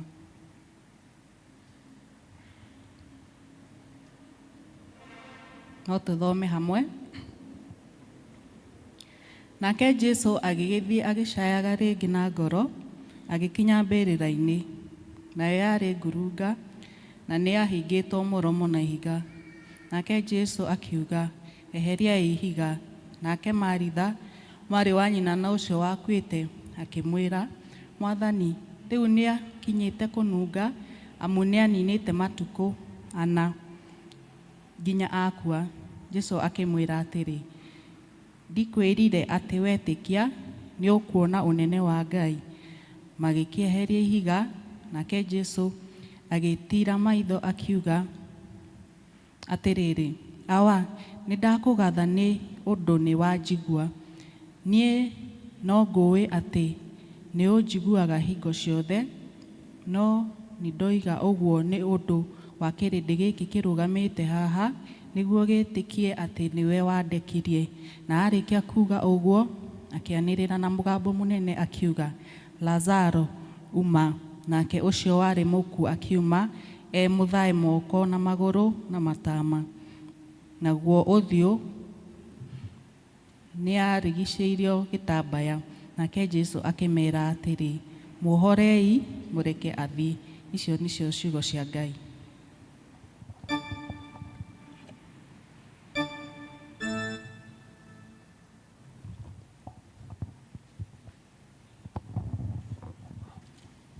Bwana asifiwe. Haleluya. Nataka kuona kama mko. Asante, naona mko. Sasa tutajitayarisha kupokea neno ambalo litatujenga na kutuinua na kutupeleka mbele, si ndio? Tuimbe nyimbo hiyo ya tenzi 111, neno lako Bwana. Praise team.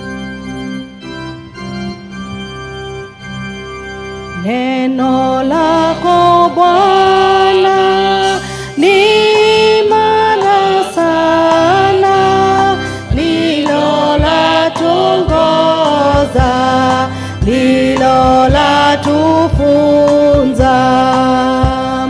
Adui wabaya wakikaribia, neno lake Bwana ni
tufarikanapo, tulijue sana neno lako Bwana, hapo tukupende, kisha kwako twende.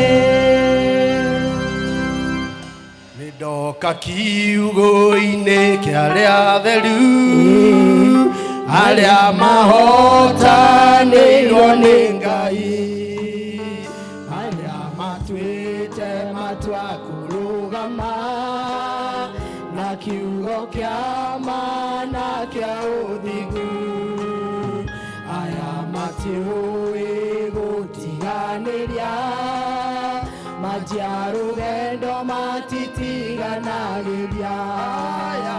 Aya mahaina Mwathani wao, aya matiũĩ kũhotwo nĩ takĩ. Aya mahana Mwathani wao, aya matiũĩ kũhotwo nĩ takĩ. Ithuĩ tũhana Mwathani witũ, ithuĩ tũtiũĩ kũhotwo nĩ takĩ. Nawe ũhana Mwathani waku, nawe ndũĩ kũhotwo nĩ takĩ. Niĩ njana Mwathani wakwa, niĩ ndiũĩ kũhotwo nĩ takĩ. Baba wetu na Mungu wetu, wewe uliyejawa na rehema na neema tele, siutukuzwe Jumapili hii. Siutukuzwe ni kwa sababu ya ukarimu wako, kuona kwamba umetutembelea katika kanisa hili la Thika. Na Mungu wetu na Baba wetu, kakubalia Roho wako Mtakatifu akawe mwingi na akawe amekaribishwa mahala hapa. Ni asante ni kwa sababu ya mapenzi ambayo ulionayo katika kiti chako cha enzi. Na ni asante ni kwa sababu ya mawazo ambayo unatuwazia sisi wote, kuona kwamba umetuleta hapa nasi ukaweza kutuleta kutoka Meru, tukaweza kuleta na kupasha hao wapendwa wako injili hii.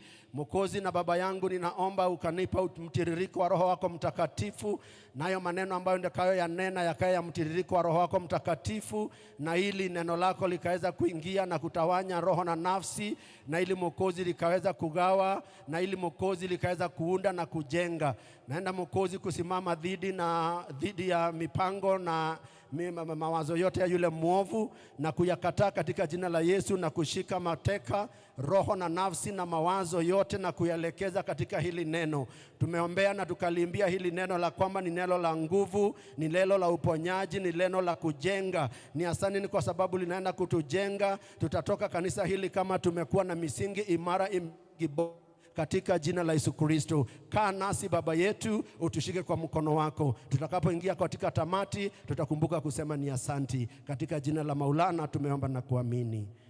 Amen. Kanisa tuseme amen tunapoketi. Amen and amen. Bwana Yesu asifiwe. Praise God. Najua kuna baridi, na sijui chairman, unajua kuna pahali Yesu aliomba asitumwe na Mungu kurudi duniani during winter. Unajua kuna, kwa sababu alijua anaweza kuwa kuna watu wengi wataachwa, kwa sababu I think watu wokovu saa nyingine inaenda na majira. I'm hoping tuko safe. Hakuji kwa sababu kuna baridi. Lakini usiambie mtu ati ukiona kuna baridi Yesu hakuji. Hiyo ni mimi nimeongezea hapo. Nimeokoka, Yesu ni Bwana. Kwa jina ni Elder Dr. Peter Gaitho. Peter Njogu Gaitho ndilo jina langu. Na mimi ni mzee wa kanisa kule Meru West Park, Imenti North Presbytery. Mimi ni chairman wa kanisa inaitwa Ruangwene PCA. Iko pale ukipita Meru Kemu, Kenya Methodist University, ukienda Maua, kwenye zile maua za green huwa zinabebwa na pickup zinaenda mbio kwa barabara zinatoka. Sasa sisi ndio tunaweka, sisi ndio walinzi wa hizo gari zinapitia hapo kwa ua la kanisa letu. Nilikuja na mke wangu, nitaomba tu asimame akopungia kanisa mkono. Kwa jina lake ni Zipora. Amen. Zipora ni bibi ya Musa. Kwa hivyo mkiniona mjue mimi ni Musa, lakini naitwa Petero.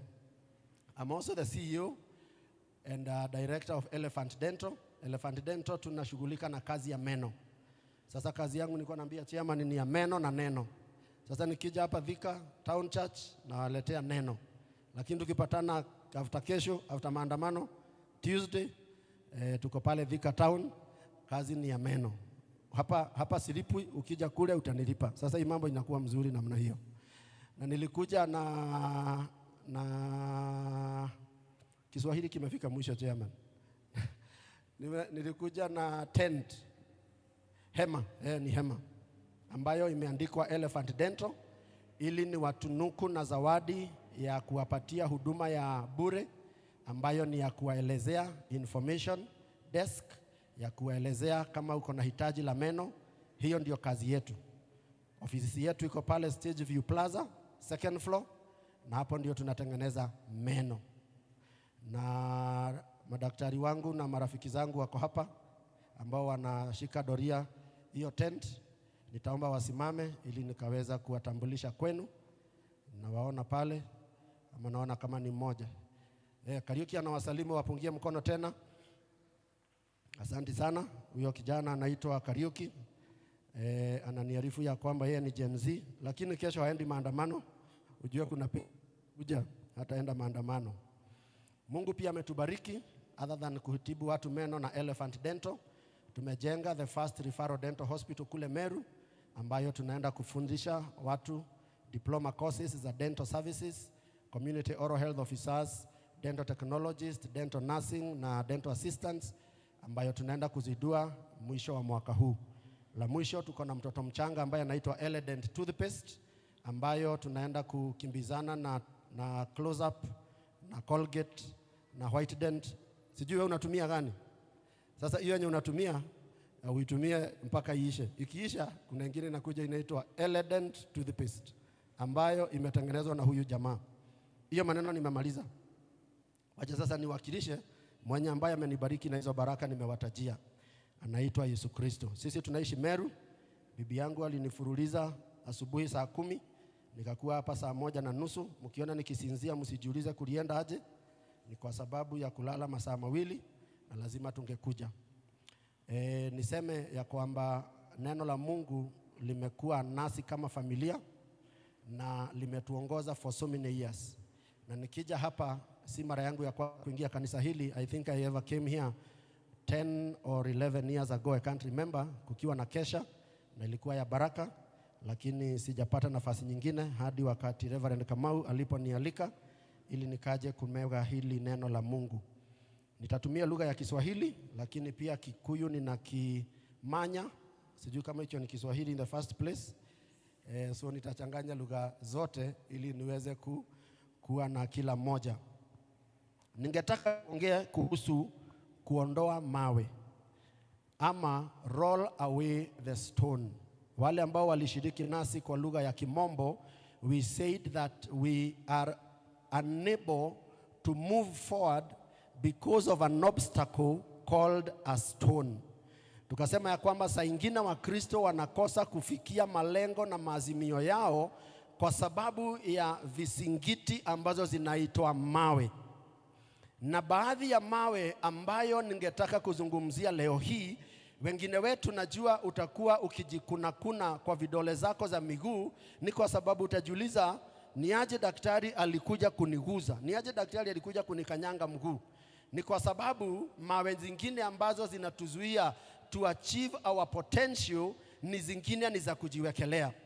Na nitangulie kusema ya kwamba wakati Yakobo aliambiwa na mama yake aondoke kwao kwa sababu alikuwa amemtapeli ndugu yake Esau, na akaondoke aende kuishi na Laban ambaye ni mjomba wake, aliondoka akaenda akafika in the wilderness na akakuta pahali ambapo kuna well, ambapo kuna kisima.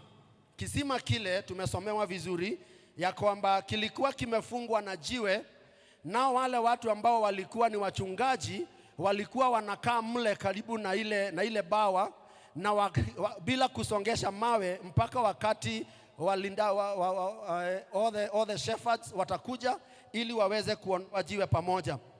Yakobo akikaa pale akaona ni vizuri ajitambulishe, na akaambia wale wachungaji ya kwamba mimi ni mtoto wa dada ya Laban anaitwa Rebeka, na sijui kama mnamjua. Na wakasema ndio tunamjua na ako sawa. Na kabla amalize kuwanenea maneno yale, wakamwambia hata ndiye yule binti yake ambaye anaitwa Rakeli anakuja, kwa sababu alikuwa pia ni mchungaji wa kike. Alipomuona yule dada ambaye alikuwa amesimama kidete, aliyekuwa ameumbwa akaumbika kama bibi yangu, aliyekuwa anapendeza kwa macho na kwa umbo, akampenda na akamtamani. Na kwa hivyo wakati alikaribia kwenye ile bawa, maandiko yanasema ya kwamba Yakobo alienda akasukuma lile jiwe, akaliondoa ili aweze kutweka maji ambayo ilikuwa kwa kisima, akapatia wanyama wa Rakeli maji na wakaweza kuyanywa.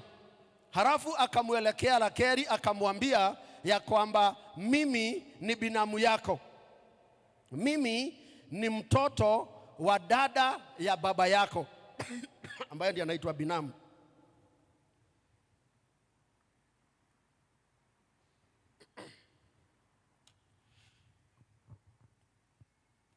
Tunaona ya kwamba Yakobo anaingia katika pahali pa kujipendekeza kwa mwanamke, kwa mwanamwali ambaye alikuwa amependeza, ambao wachungaji wale wengine hawakuwa wamemuona kwa macho, kwa sababu alichukua hatua ya kusongesha jiwe. Nataka tukae kwa hiyo jiwe tuone kwamba safari ya Yakobo kabla ya hii miaka 14 ambayo huwa tunahubiriwa, ambayo alifanya kazi kumpata Rakeli, alianza kwa kumfanyia kitu ambacho kilimvutia, ambacho ni kumuondolea jiwe. Ukijiuliza kwa akili zako, ni kwamba mwanamume ako na nguvu ya kimwili kuliko mwanamke, lakini Yakobo alijua si nguvu ya mwili tu, hata matamanio ambayo niko nayo ni lazima nisongeshe hili jiwe ili niweze kuteka haya maji, na kwa kufanya hii msichana huyu ataona niko na nguvu ya kuteka maji ya upendo katika kisima cha moyo wake. Are you with me? Sasa ninataka ujiulize, what is it that you are clamoring for? Are you willing to pay the price? What are you aspiring to become? Are you willing to roll the stone? Ni maundu mariko maya ungienda kwamukira? Kiuria ndiroria na Gikuyu ri, ni uretikira gutindika ihiga kana kwenda andu aria angi magutindikira ihiga? No we take the glory. Andu aria angi magutindikira ihiga, no we ukorwo we niwe ukuona ngerenwa iyo. Turona Jakubu akiehereria ihiga Recho na finally atuikaga mutumia wake. Tukauga atiriri, ni kuri mahiga muturire-ini witu maria magiragia tuhote gutungata kana magiragia tuhote gukinyanira gikiro kiria Ngai angenda tukinyanire, na nimo ngwenda kwaria uhoro wa muthenya wa umuthi. Na ihiga ria mbere rwitagwo guoya.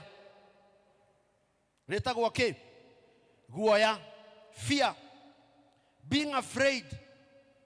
The Bible 365 times, which is equivalent to the number of days in a year, it says, do not fear. Do not be afraid. Tap somebody next to you and tell them, do not be afraid.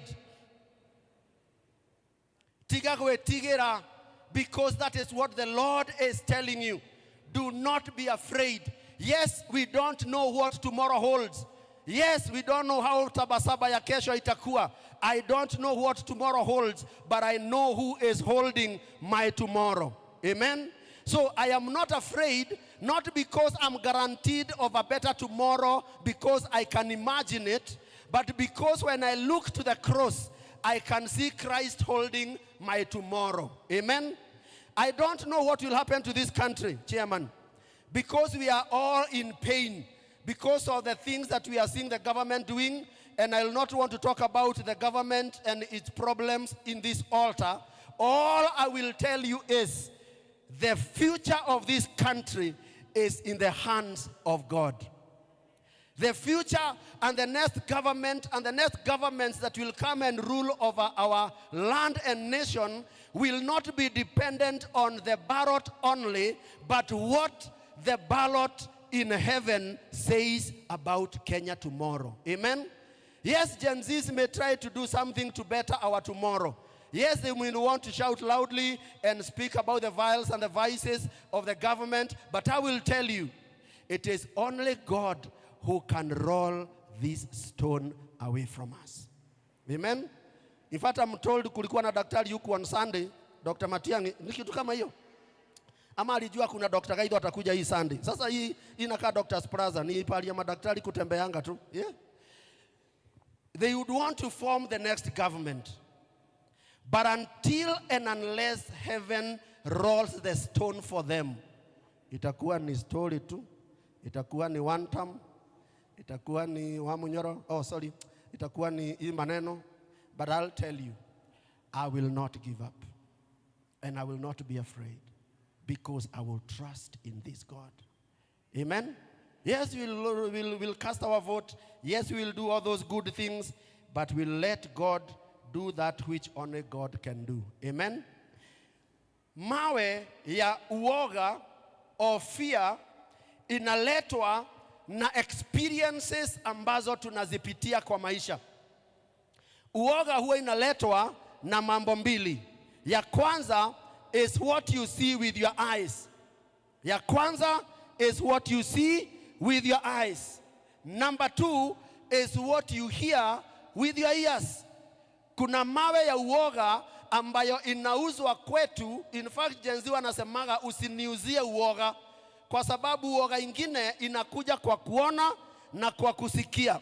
Kwa mfano, ukienda kitabu cha Hesabu 13, ninaomba mwenye anatuongoza anifungulie Hesabu 13, aya yake ni ya 30. Hesabu 13 aya yake ni ya 30. Ninataka tuone shujaa ambao walitumwa na Musa. The spies that were sent to go and spy the land that God has promised. Mungu amenena akiwa binguni, I will bless you. In fact, God vowed through his mouth and said, and blessing you to Abraham, I will bless you. Let every man be a liar. But God promised to Abraham that, and blessing you, I will bless you. And this land you are seated on, I will give it to your children and your children's children, and they will be as many as the stars of the sky. Wale watu wamekaa as slave for so long, wakati walikuwa kwa wilderness wakija kuingia, wakaingiwa na kitu inaitwa uoga. Musa akatuma 12, akawaambia enendeni Kanani na muangalie hilo taifa liko namna gani. Muangalie kama ni nchi ya milima ama ni ya mabonde. Kuna maji, kuna mito, kuna watu kule wanakaa namna gani. What is the economic activity? Wako na M-Pesa, wako na M-Shwari ama wanafuliza. Wanalima nini? Ni wangano ama ni wa chakula kipi? Na walipoenda, they had those clear instructions. Angalia verse number 30. Go to verse number 30.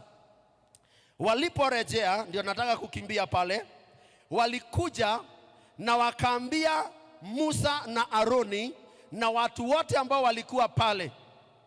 Angalia, Caleb akawatuliza watu mbele ya Musa. This is after kusema vile wameona milima, vile wakasema ni akina nani wa hivi wanaishi kule, Wahiti wanakaa pande ile nyingine, Wajebusi wanakaa upande ule mwingine. Sasa Kalebu akawatuliza watu mbele ya Musa akasema, na tupande mara moja tukaitamalaki, maana tuwaweza kushinda bila shaka. We had this theme last year but one. Verse number 32 inasema bali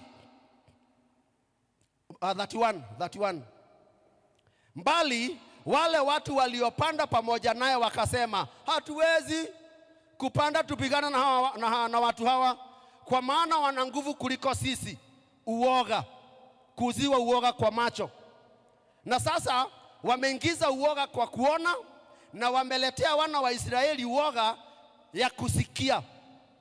There are some stones that I want to deal with today that ni kuuziwa, tunauziwa na watu ambao waliona. Wao ndio walienda, wakaona watu wanakaa majitu, wakawaogopa. Wakaja wakatuzia uoga kwa kusikia. Hebu enda verse number 32.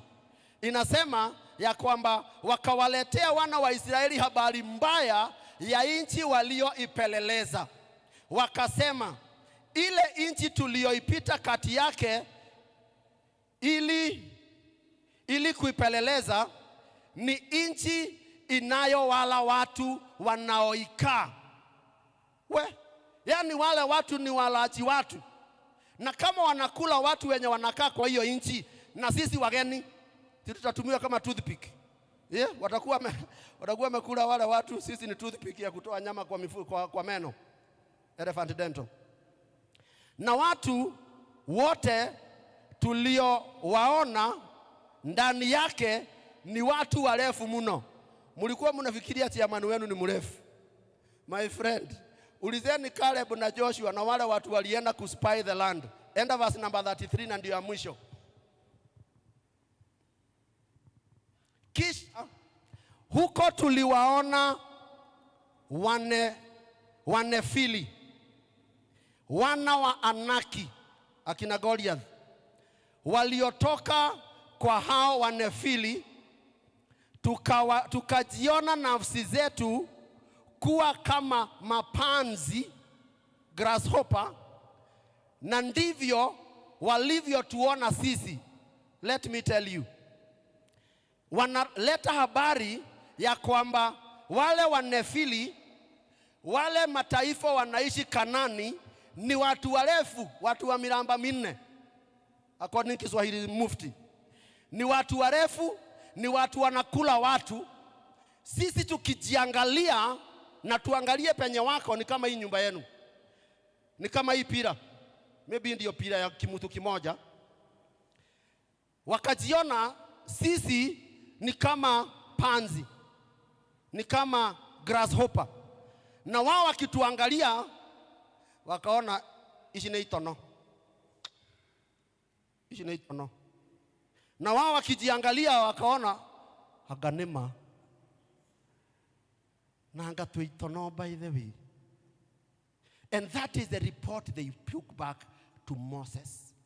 The man who God called from a burning bush will not deliver people to the land because of F-E-A-R, fear. Mungu akipapatia taifa lile, alijua ni akina nani wanaishi huko. I want to call on you not to be afraid, because the one who has called you is greater than he who is ruling this world. Amen. I don't want you to be called to fear. Usikubali kuziwa uoga kwa sababu so and so hakufanya, kwa sababu mama yako na baba yako, the fathers they went ni P1, ni diploma. The fathers they went ni kuendesha baiskeli. Ile kitu kubwa walikuwa nayo ilikuwa ya mguu moja, wheelbarrow. Yani unaona sisi taifa letu, watu wetu, hakuna mtu ambaye amesonga akafika kiwango cha juu. Yani sisi watu wetu, kuna ashaikuwa kwa gazeti isipokuwa kwa obituaries na ni wenye wamekufa. Yani sisi, there is nothing useful kwa familia ya Gaitho. Yani hakuna watu wanatujua. My friend, that is the history and that is them. Huko ndio ninatoka. And I'm not afraid of what my parents did not do. I'm comfortable and convinced that I will do more than what my parents and my great parents and my great grandparents did combined, because I have my God and my Redeemer liveth. Give someone a high five and tell them, my Redeemer liveth. Gideoni aliitwa hivyo, akaambiwa na Mungu, amka, mighty man of valor. Akaangalia, asi, I think alikuwa Mkamba, asi, not are you? Mighty, ondoa jina mighty. Maybe man, kwa sababu nikijiangalia ninaona kama hii gender niko kwa hii ya man. Lakini mighty na valor hizo zipeleke kwa watu wa KDF, sitawaambia kina nani. Mimi am the smallest in my father's house. My father is the last born in his house. Our house is the smallest in the tribe of Manasseh. Unaangalia chain ya impossibilities. Na Mungu anamuita, wake up mighty man of valor. Saizi wamefinyiliwa na Wamidiani for 7 years. Akajiuliza, unaniita mighty? Wewe unajua sisi kwetu hata hatukuwa tunamaliza homework. Sisi tulikuwa tunamipigwa hata wakati tuko absent, because hakuna wakati tulikuwa tunashika kitu, tunashika ndo tunaangalia mwalimu ni kama video, ni kama drama, sijui alikuwa anasema vitu gani. We are not able. Si umesikia tumesoma hesabu ati walisema sisi hatuwezi. See somebody tap your chest and say, I can do all things through Christ who strengthens me.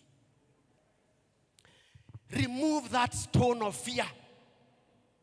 Gideoni, finally, si munaona Mungu akimkujia akamwambia weka fleece, akamwambia sasa nataka niamini, kwa sababu fear inapelekana kitu inaitwa doubt. Doubt ni are you sure nitaweza? Are you sure? Musa anaitwa na Mungu anamwambia, unajua mimi huwa even nina stammer, hata nishayua, unajua uko unaniambia niende, Farao labda bado amecatch my feelings, anaweza nifanyia ile kitu, na unajua sasa hata mimi sioni, wacha nikae huko tu kwa Jethro, wacha mimi nilishalisha tumbuzi hutu. Kumbe Mungu amekuwa akimtrain for 40 years, aachane na hutu tu kondoo, aende akalete kondoo wa Mungu kutoka kwa Firauni. But because he was doubting and he was afraid of what will happen, God came and stamped authority and told him, I will go with you. Na mnakumbuka alienda na akafanya ishara 10 mpaka akaua watoto wa kwanza wa Misri, na akawatoa na mkono wa nguvu, akawaleta na akawaongoza kwa tanuri la moto na wingu usiku na mchana, kwa sababu huyo ni Mungu who knows we are afraid. Haya, can I speak to people in church today? God knows you are afraid. It is normal. It is human. I like what this Moses is doing. He's shaking his head. It is normal. My friend, ukisikia Al-Shabaab wanaingilia pande hii chairman, ndio utajua ile mlango ni kubwa. Ukisikia toa pande hii. It is normal to be afraid. But God says, be still and see the salvation of God. Be still. You are afraid. Wale watu ambao naogopa wanakimbia na farasi, wanakimbia na sana za vita, na wanakuja wamewazunguka, na mbele yenu ni bahari la Shamu, and you are not very good swimmers because you are not in Briban and you are not in Juja Preparatory. Huko ndio tunajua kuna swimming pool. Nyinyi mmekuwa wa kutengeneza matofali, nyinyi hamjui kuswim. Sasa munaangalia bahari, munajiuliza hata kuingiza mguu. The last time Musa aliona maji kama hayo alikuwa amewekwa kwa uteo akiwa katoto kadogo. Hiyo haikuwa story yao kwenda kuswim kwa River Nile. Hiyo ni kazi ya masonko. Wanaangalia maji, wacha tuongee ukweli, wakamgeukia Musa. Gatata. Ni makaburi ilikuwa imekosa kule. Yani, wait, listen to fear talking. Yani, uoga inakuwa mpaka na mudomo. Ate, ni makafuri gutauma. Nigetha tuke tukwira guku. Yani, na ujua sio, najaribu kuileta vizuri ili msinifukuze. Kama ungekuwa pale, ingekuwa ni sijui kama ushaisikia uoga, ukasikia mpaka mdomo inaenda wakuko na makaburi huko ili tukuja kukufia hapa. I'm asking, kwani kifo cha Misri ndio kifo mzuri kuliko hii hapa karibu na Red Sea? Okay, kuna kifo mzuri na kifo yenye si mzuri. Wenye wa kifo mzuri nionyesheni kwa mkono. Okay, wenye kifo sio mzuri, yote si ni kifo. Okay, whether utakufa ukiwa juu ya nduthi ama utakufa ukiwa juu ya ndege, si bado utakuwa umekufa. Whether utakufa chakula ikiwa kwa mdomo ama ikiwa kwa tumbo, si utakuwa umekufa. So what is the business ya kujiuliza si kutaka? Please forgive these people. Ni uoga, ni kwenderio guoya. Waliangalia Farao. Unajua mtu huwa anachinja watu non-stop. But I tell you something. Mungu alikuwa analeta to that place where the stone that they need to roll away, they cannot. It is God who will roll it away. Munisikize hii. Atawafungulia njia, atawaondolea jiwe, alafu aishikilie ile jiwe, alafu angoje Farao akuje. Ajileta mwenyewe, ajiingize katikati ya hii mawe mbili. Simojana na Mungu wangu. Wakati watafika katikati, the Bible says aling'oa miguu ya farasi, ya gari za safarasi. Mnaona Mungu akiwa amevalia kakoti ka chloride dioxide. Si mnaona tule tukoti twa chloride twa red. Aking'oa miguu, anachomoa kimguu, farasi inashindwa kwenda. It became heavy to drive on the bedrock ya the Red Sea. Because the children of Israel wakati watafika mwisho on the other side, Mungu amewaondolea lile jiwe. Adui zake wakati wataingia katikati, then he brings back the stone. I am saying this, Thika PCA. Some stones, it is God who will remove for you. And use the same stones to crush your enemy. I wish ningekuwa Meru wa watu wangenipatia keke. Ama angambi. He will do that because he loves you. And he knows you are afraid. Do kama kena do gadinike ni maria mothe violagerera. Do kama keona wanyororio Jesu mwana wakuwe motani. Mwite Ngai tondu nowe Ngai, mumenyithie mabataro maku, atongorie muturire waku. Jesu mwana wakuwe motani. Jiwe la pili ni jiwe la haya. Though sijui kama Kiswahili sanifu ni soni. Ama soni ni utohozi wa Amalekites. Akikuyuites. Soni, haya, thoni. Kuigua thoni ni tondu wa wihia. Kuona haya na kusikia vibaya kwa sababu ya kitu ambayo umefanya, ambayo inakuwa ni pingamizi, kwa sababu kuna watu labda waliona nikifanya. Labda kuna watu walijua nimeanguka. Kuna watu ambao wanashindwa kujiinua kwa sababu walianguka mara moja. Tazameni Mika akisema, Mika 7:8, ya kwamba maadui zangu msinichekelee juu ya kuanguka.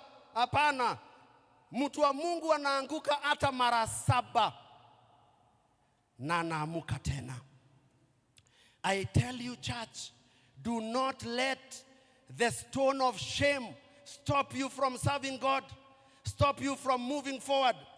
Bibi yangu alikuwa na biashara ambayo ilianguka, akafunga na akasahau, na akaingia kwa biashara ingine, na hakupeleka ile failure kwa hii biashara ingine mpya. So do not be afraid of starting again. You will not be the first one to fail. In any case, failure ndio inatumika kama instrument za kujenga champion.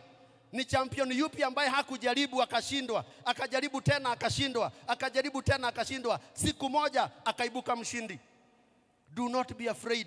The prodigal son wakati alikuwa kule anakula makobo na nguruwe, alijiambia, ndio ninaogopa watu wetu watasema nini, ninaogopa baba yangu atasema nini, hata tuambiagi mambo ya mama yao. Asi hata nyinyi mnajua Kenya tunajua tu baba yao peke yake. Wewe mnajua mama yao? Hakuna. Hatujui mama yao alikuwa anasema nini. Kwa sababu story ya huyo kijana, even the mother would not want to be associated with, because ni chukizo. Ama si ndio Proverbs zinasema that kijana yule mzuri ama mtoto yule mzuri ni furaha ya baba. lakini yule ambaye ni mpumbavu ni nini? Simuniambie tu, simunaandaa kanisa. Ni chukizo ya mama yake. Kijana did not care what people will say, but I will not die here because of shame. I will go and ask my father, make me a servant, because a servant in my father's house is better than a slave in a foreign land. Because hata sina chakula, ninapewa chakula nikalisha nguruwe, ninajishibisha na hiyo makobo. Are you with me? Tell yourself, you will not be defined by your past mistake. Hello? Can I talk to some people who are single mothers or single fathers? I don't know whether you have single fathers. Do not be defined by a mistake that you did. Do not be defined by what they say or what they think about you. Hello? Do not let what you did was an event. What you did was a one-day thing or one season thing, but you are out of that. Again, Micah 7:8, you will rise up again. Alipoenda kwa baba yake kukua slave ama kukua mjakazi, alikuta baba yake ametabasamu akiwa kwa gate, akilia machozi, anasema mtoto wangu ambaye alikuwa amekufa amefufuka. Alipewa promotion kuliko before afanye dhambi. Chairman, wacha niseme hii. There are some people who are not born again today, but they'll come and overtake people who are born again. Because there is the grace of acceleration. Kuna watu ambao they are weak and feeble. You cannot even think they can be anything, but they are very mighty elders here. Kuna elders hapa. Kuna watumishi wakuu. They are ministers, intercessors here. They are reverends here. They are evangelists here. They are international musicians here, seated here. But they are still afraid. Sasa unajua hata nilijaribu nikaimba kwa wimbo kamoja, wakasema ninaimba Kinyasuguta. Unajua kale Kinyasuguta kale, wakasema ni kuongea ninaongea badala ya kuimba. Walisema mimi ndio niliandikiwa make a joyful noise to the Lord. Sasa hata nikiimba hakuna mtu hata ananisikizanga. Hata nikiupload nyimbo zangu kwa YouTube inaangaliwa na watu watatu, na mimi ni mmoja wa hao watatu. Na wengine wawili ni mimi niliwapigia simu, hebu angalieni na munilike na munifollow. Akona watu wangapi? Hiyo ni the Trinity of God. Start there. Do not allow yourself to be caged by shame. With me? If I don't tell you anything else, don't let that stone of shame stop you. You can start all over again. I told my wife when our company, first company, Everest Dental, ilishindikana kuendelea mbele, nilimwambia hii kampuni ni mimi niliumba, hii kampuni ni mimi nilisajilisha, na hii ni mimi nitaenda ni deactivate, na nitaanza ingine mpya, na nitaita Elephant. Hiyo kadi ilikuwa na branch tatu ilikuwa watu wawili. Tulikuwa watu watatu, mmoja akadisappear, wa pili sasa tukashindana, tukapigana nini. Nikamwambia this one I will start. I will not be afraid kwenda Britam niwaombe kazi, niwaambie mimi nilikuwa naitwa Everest, the tallest mountain. Sasa nataka kuja munipee kazi na ninaitwa Elephant Dental. I decided I will not be defined by what Everest had not done. I will be defined by what Elephant will do in my future years. Can I tell you, church? Elephant Dental has 54 branches in Kenya.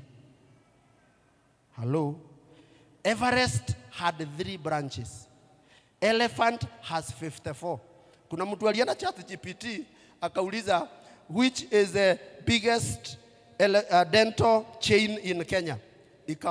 Enda ufanye ChatGPT. Elephant Dental.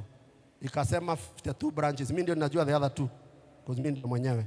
ChatGPT najua ni 52. Number 2 akona branch.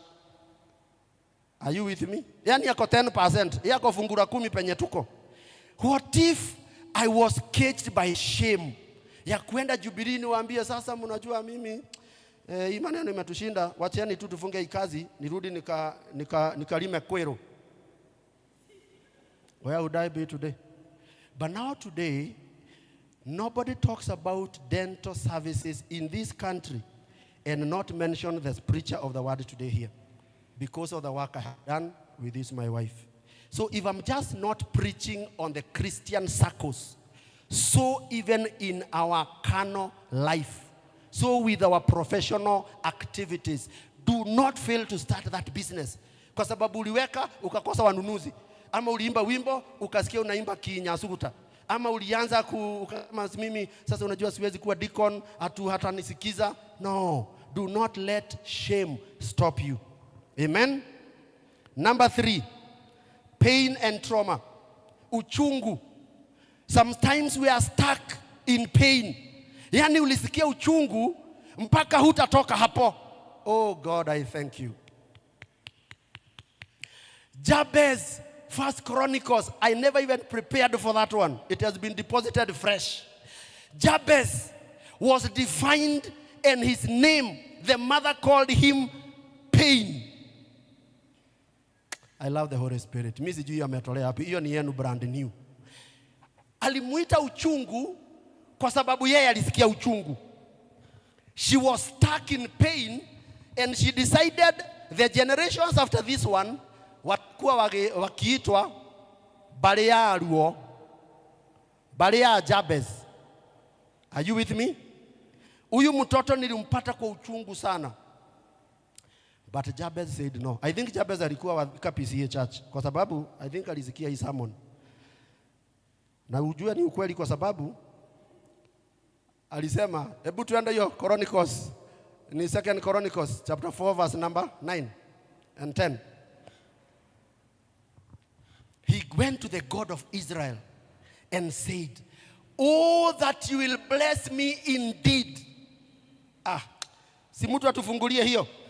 Afadhali hata niachane na ingine, niwaletee hii niona kama iko brand new na iko fresh. 1 Chronicles chapter 4 verse number 10. Sasa imezimika achore kabisa. Jabez called unto the God of Israel, saying, "Oh, that you'd bless me and enlarge my border, and that your hand might be with me, that you'd keep me from harm, so that it might not bring me pain." And God granted what he asked. Ebu sikia verse 9 ilikuwa imesema nini? Jabez was more honorable than his brothers, and his mother called him Jabez, saying, "Because I bore him in pain." Are you with me? Enda sasa hiyo verse number 10.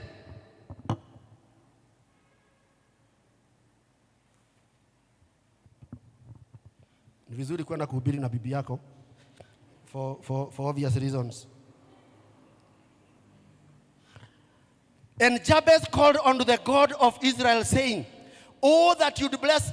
Wait. Church.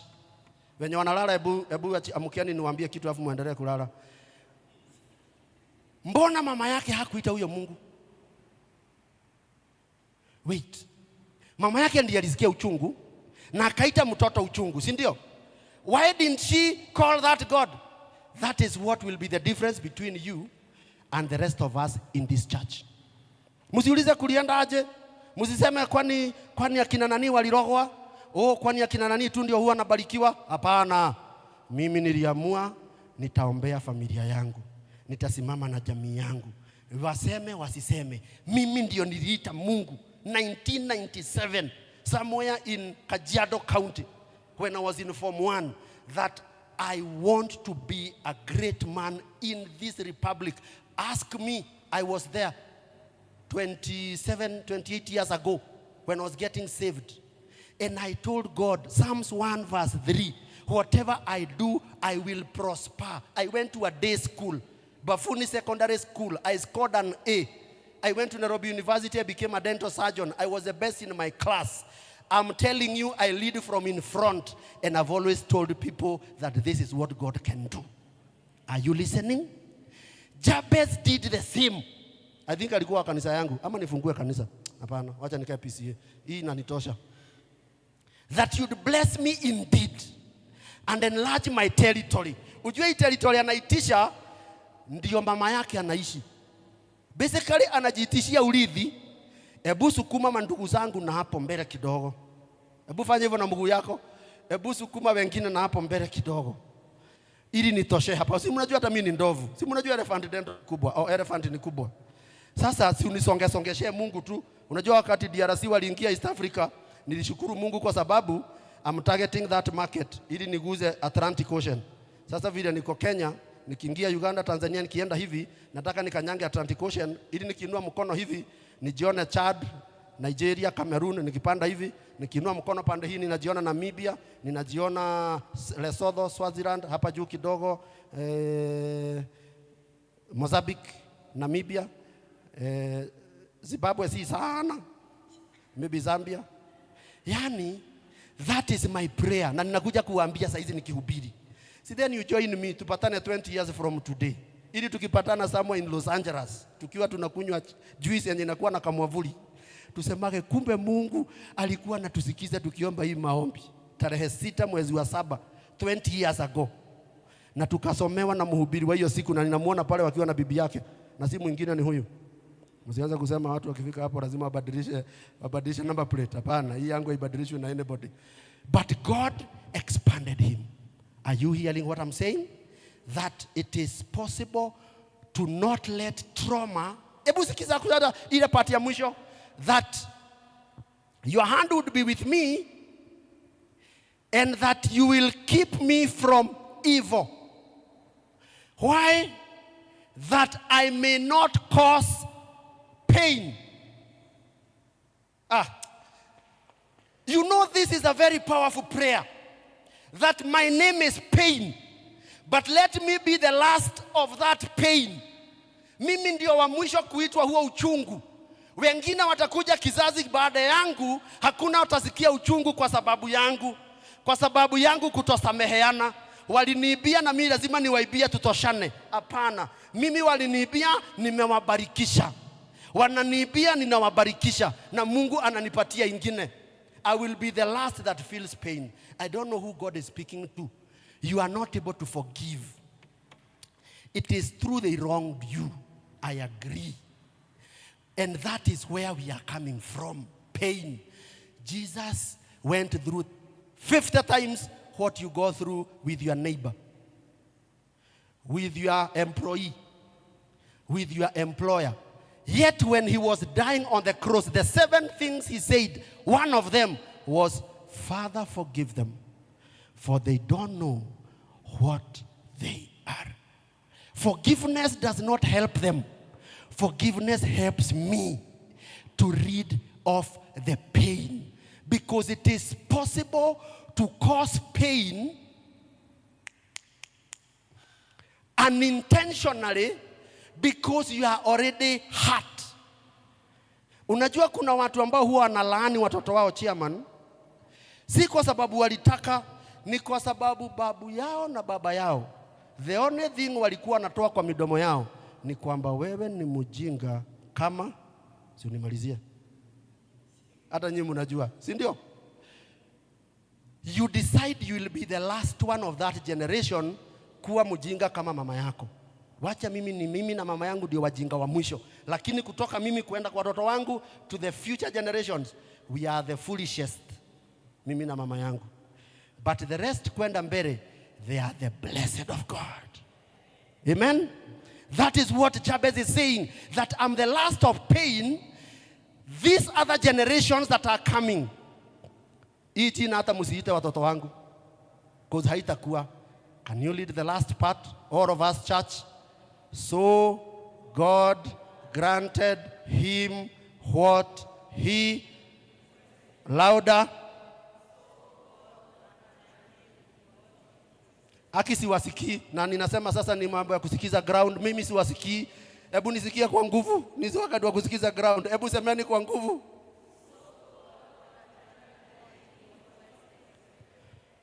How special is Jabez? That you are not special. It is prayer away. Wengine wakisikiza ground, na ni vizuri tusikize ground sisi wote. Mimi ninasikiza heaven. Nisikie vile heaven inasema. Wengine mkipata results za ground, na mimi napata results za heaven. Hiyo ni yenu, hata haikuwa kwa message yangu. Number 4. laziness, uzembe. You know chairman, kuna watu ambao hawatafika mbinguni kwa sababu ni mbali. Afadhali uende jehanamu kwa sababu ni mteremko. Yaani afadhali tuende na hii free kuliko lakini siwa hii kanisa yako hawa hawako huku. Yani there are people who are lazy, they better settle for nothing because it is too far to get anything. Laziness. Yani hata mkichaguliwa wanakuwa na excuses. Hapa mpaka Timbuktu, sijui Timbuktu iko huko Mali. Wanakuwa na excuses kwa sababu ya ushaipea mtu kazi, before umalize kutamuka unatuma deacon. Aki deacon amunisamehe tu. I think ninaonea deacon akiangai. Ama ni wacha nikae hapo alafu nitawaambia sorry nikimaliza. Unamtuma, ninaomba uende ushirika uambie niko na safari na kabla umalize, na unajua hata mimi elder sitakuwa. Unajua hata tuko na exam. Alafu unajua mimi hata we ungetuma Monica kwa sababu Monica hata shafika huko already. Excuse. Yani huwezi tuma hata mtu ambaye anafaa kukusaidia and vice versa. Unajaribu kupigia elder wako simu unamwambia, "Kai, unajua mama yangu ni mgonjwa na ni wa Ndururumo district." Ajani na Ndururumo. Ninaomba ende tukamtembelee, ako huko Thika nursing na daktari wanasema anaingia upasuaji kesho. Elder ako Thika Greens anapiga ka 7 nika 8 nika 9 kale ka mpira ka golf. Anajiuliza, niachane na mpira nienda nikaombe na mama ya mshirika. Sawa, wacha nione vile nitafanya. Wacha nikuambie, ukisikia mtu amekwambia aone kile atafanya, hakuna kitu anafanya. Hiyo story inaishi yanga hapo. Wewe jipange, tafuta chairman. Sorry. Na unisamehe elder, usiende kutoa hiyo comment ukifika vestry. But it is a simple example of how we don't want to serve because of being lazy. Wengine chairman kutoa fungu lao la 10 unless Mungu akupepete, yani afadhali jiko, yani upepetwe mpaka tutafutiwe local and international motivational speakers, exciters, wakuja watupe example ya watu wenye walitoa wakabarikiwa. Tuosomewe Maraka 3:10. Kanyari akuje tupepete watu ili walipe ushuru wa Mungu, just a 10th of laziness. Na sio kukosa. Hata mimi sikuambiwa niseme hiyo. So hiyo delete hiyo. Lakini ujue imeingia. Ukisikia imekuguza, uvuruta vidole za mguu hivi ili nisione, usinue mkono. Fanye hivi vidole za mguu, crunch your toes. Useme Mungu anisaidie nisikue mzembe. Let me ask you.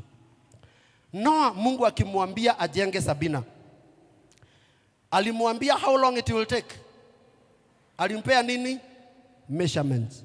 Not in time. Unajua you can measure in time, in months, weeks, or years, decades or centuries. Hakumpea measurements, alimpatia length, width na height. If Noah was lazy, after 10 years, after 20 years, history angeachana nayo. Aseme by the way, hata ile miti nilikuwa nayo huku iliisha. Hangebodha kupanda ingine. That guy did that act for 100 years. How many of you are 100 years? Hebu nione kwa mikono yenu, wekeni mikono chini. All of you who are 100 years. Naona nyinyi wote mko above 100. He built the ark for so long, and that is what saved him, his wife, his 3 sons, and their wives. 8 people. Tell your neighbor, you cannot afford to be lazy.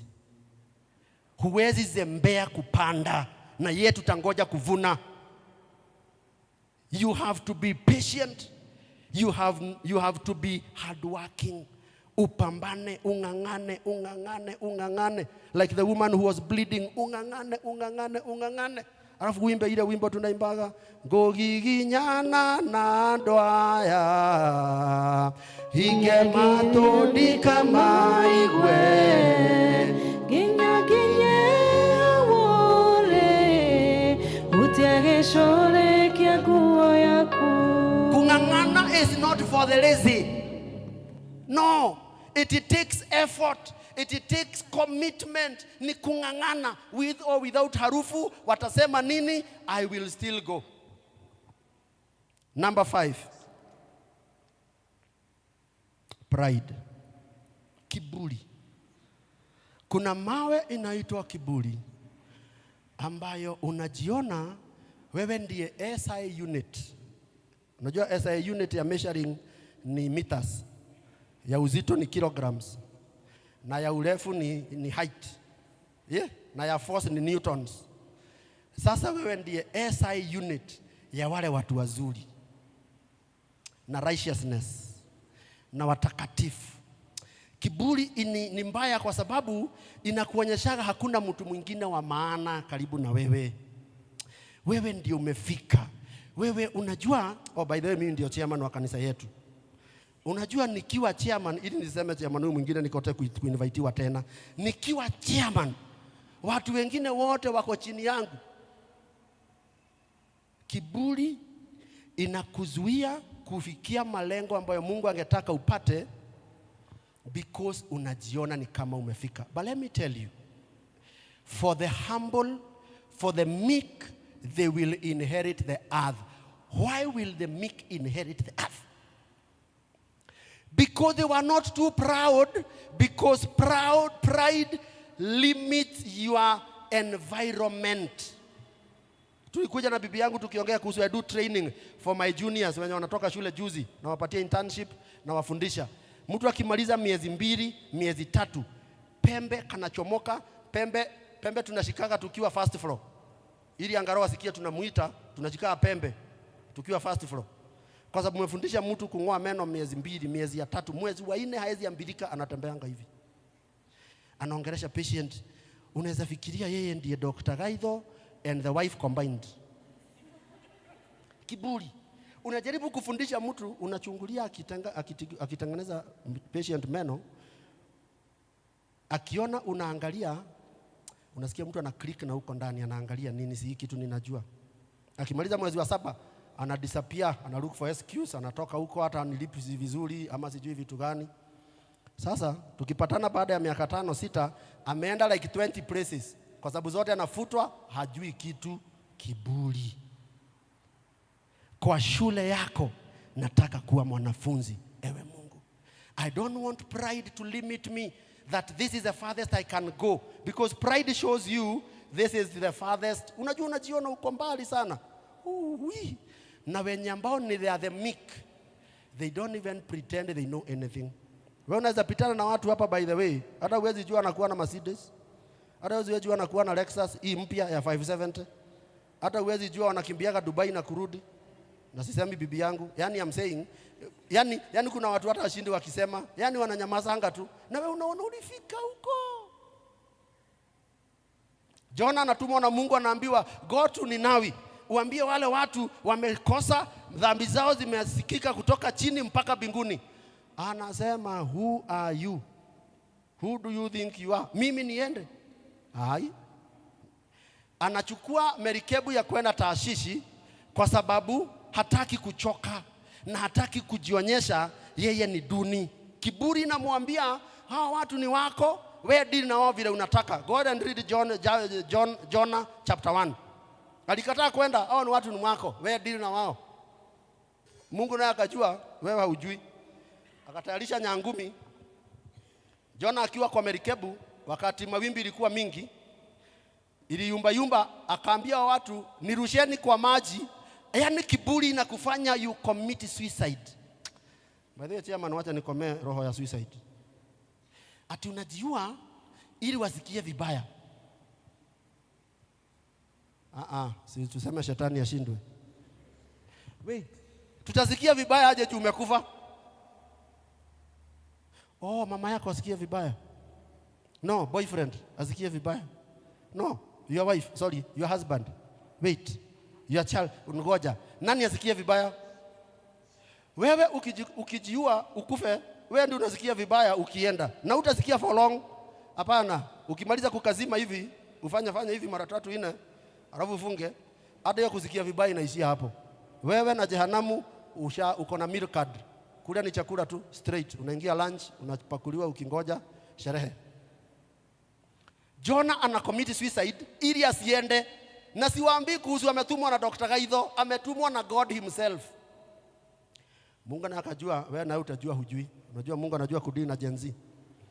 Akamwekea nyangumi inapelekana na yeye, aliporushwa ikamkamata. Ikamfungia kwa tumbo na haimusiagi. Na ikimeza kitu kingine yote inasiaga. Hakusiagwa. Siku ngapi? Hapo ndio alijua ngangambute. Yeah? The feathered guinea-fowl. Ngangambute. Akaambia Mungu, "Oh, you know I was not serious. Hebu nitoe hapa." We, kai. Koko we serious. No, neither onyuma na leo. Hebu ukinitoa hapa, your life will never be the same again. Ukinitoa hapa, unajua kuna wakati unaingia kwa kashida, unaambia Mungu, mimi ukinitoa hapa nitakutumikia. Wangapi washaambia Mungu hiyo ombi? Ngoja usiwe mikono chema na sione. Unaambia Mungu, mimi Mungu ukiniponya huu ugonjwa, mimi mambo yako yote nitakuwa nimenyorosha hivi kama expressway. Ngoja upone. Ngoja. Jonah alienda akatapikwa. Si kutua alitua, ni kutapikwa. Akatapikwa. Alipoinua macho hivi, na alikuwa ametoka Jopa, alijipata wapi?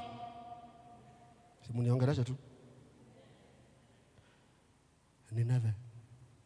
Nani alimpeleka huko? Kiunguyu. I like that Kiswahili. Alipelekwa na kiunguyu. Mungu alimpeleka na akamlipia fare ya siku 3 na akafunga saumu permanently for 3 days. Kama anataka kukula, akule ile chakula hii mnyama ilikuwa imekula yenye haijasiaga. Oleo watapinyana na acid yenye iko huko ndani. Wacha nisiende huko sana. Alipotemwa alitoka Nineve, akainua mkono, akaenda akiambia watu, ile madhambi mumefanya Mungu ameisikia, na siku 3 atawageuza hivi. Siku ngapi? Wewe mnasikia watu wa Nineve siku ngapi? 3. Kutoka mwisho mpaka mwisho alienda na 3 days. Supersonic speed. Kiburi haiko. Usikubali Mungu akukanyange, akufinyange ili kiburi ishe. Though nitauliza wakwaya watuimbishe hiyo ya nifinyange. Mkifinyangwa mimi sitakuwa hapo. Nitaanza kukunywa maji mpaka mumalize hiyo stanza. Kwa sababu mimi ninafinyangiwa nini? Na nikitumwa ninakuja. 4 AM nilikuwa nimeamuka. Nilikuwa hapa 7:30. Na mkiniita tena nitakuja tu. Hata kama nitakuwa wapi nitakuja. Usishida ukinifinyanga, wewe nitume nitaenda. Mimi si Jonah. Jonah ndiye akona kiburi. Anafinyangwa na Mungu, anatokea kule, alihubiri wanyama wakaokoka. Alihubiri mfalme akaamua watu na wanyama wao wote walikuwa na ngamia na punda na kwero na ng'ombe na pusi na siku 3 hazikukula. Yani una imagine mbwa akiwa ameokoka kanalia kama wufu siku ya kwanza. Yani mpaka Mungu akazikia ng'ombe zikioabudu Mungu. Hiho tuhere. Yani Mungu akazikia mpaka hiho.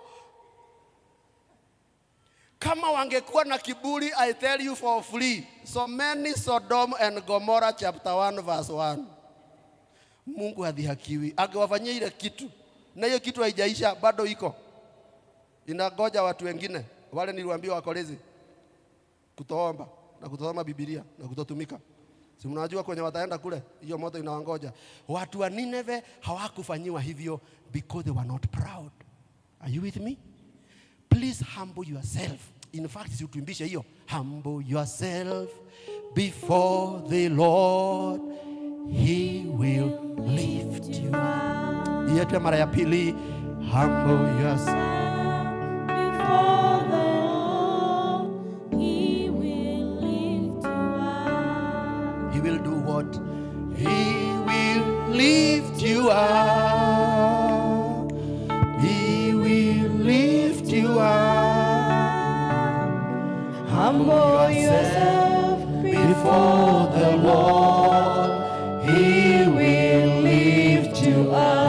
Nyenyekea mbele za Bwana atakuinua. Dhika. Nyenyekea mbele za Bwana atakuinua. Everybody wants to go up, but the direction of going that up is going down. Ukitaka kuona mti ukimea ukue mkubwa hivi, unaanza na kupandwa chini. Submit. Be submissive. Stop having this pride na kujiinua. Unataka kujiinua ili watu wakujue? Hapana, nyenyekea, Mungu akuinue, watu wakujue. Amen. Hasiaras anatayarisha banquet, watu wakubwa wanakuja, anasema nataka kuita bibi yake ajionyeshane. Bibi yake Vashti, you know, my wife has done some Bible study. Aliniambia, na ni vizuri kustaki bibi yako mbele ya watu. Aliniambia Vashti alikuwa granddaughter wa King Darius. Mnakumbuka King Darius mwenye alikuwa mtoto wa Nebuchadnezzar? Sasa Vashti was a granddaughter. Are you with me? So si mtu deagitie ni mudo wa muthaiga. Sorry. Ni mudo wa goigwa. Ni mudo wa makongeni. Ni mudo na makongo ginya gwake mucii. Yani ni mutumia weigwite, ni mudo wikiraga stilettos na mikanye ka waist ka figure 8. Acoke muthuriwe anyuite njohi anjite thi ngamonie kamwiri gakwa ndimathiurukirie guo, ndimathiurukirie zunguka. Oh, akasema mimi hiyo maneno sifanyi. My friend, Vashti kukataa kujitokeza kwa sababu ya kiburi. King Xerxes alifanya nini? Ajeneni na Mungu sasa. Mfalme wa taifa alimfanyia nini? Aliuliza elders wenye alikuwa karibu naye, na elders ni watu wazuri by the way. Aliwauliza elders, hebu nijibuni, mnaona tufanye nini na huyu mwanamke? Semeni one time. Aliambiwa ataenda nini? One time. Atakuwa nini? Impeached. Tena kuleta mambo ya politics kwa kanisa. Si mnajua mtafanya watu waanze kuchagua mwenye hawakutaka kuchagua juu nilisema. Alikuwa impeached in single day. Walisema unajua ukikataa kumuimpeach, mabibi zetu wote watakuwa wakifanya nini? Si hata bibi ya mfalme alikataa kwenda, usiniita mimi. Akiangaiwa mnawake, Mungu awasamehe tu. Hebu tuone kama bibi yangu nikimuita ataitika. Mrs. Gaitho.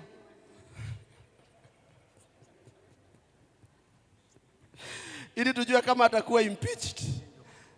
Oh, kumbe utaki kuwa impeached. Oh, kama ametokea, acha nisikie atasema nini.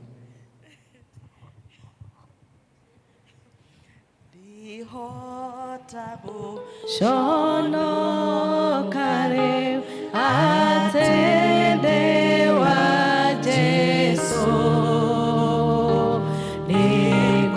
nikwedama komubora areado ore imoteine wa Jesu dabire kumenya meyama kwa nema nenema kimenya Jesu nowe wahota kuni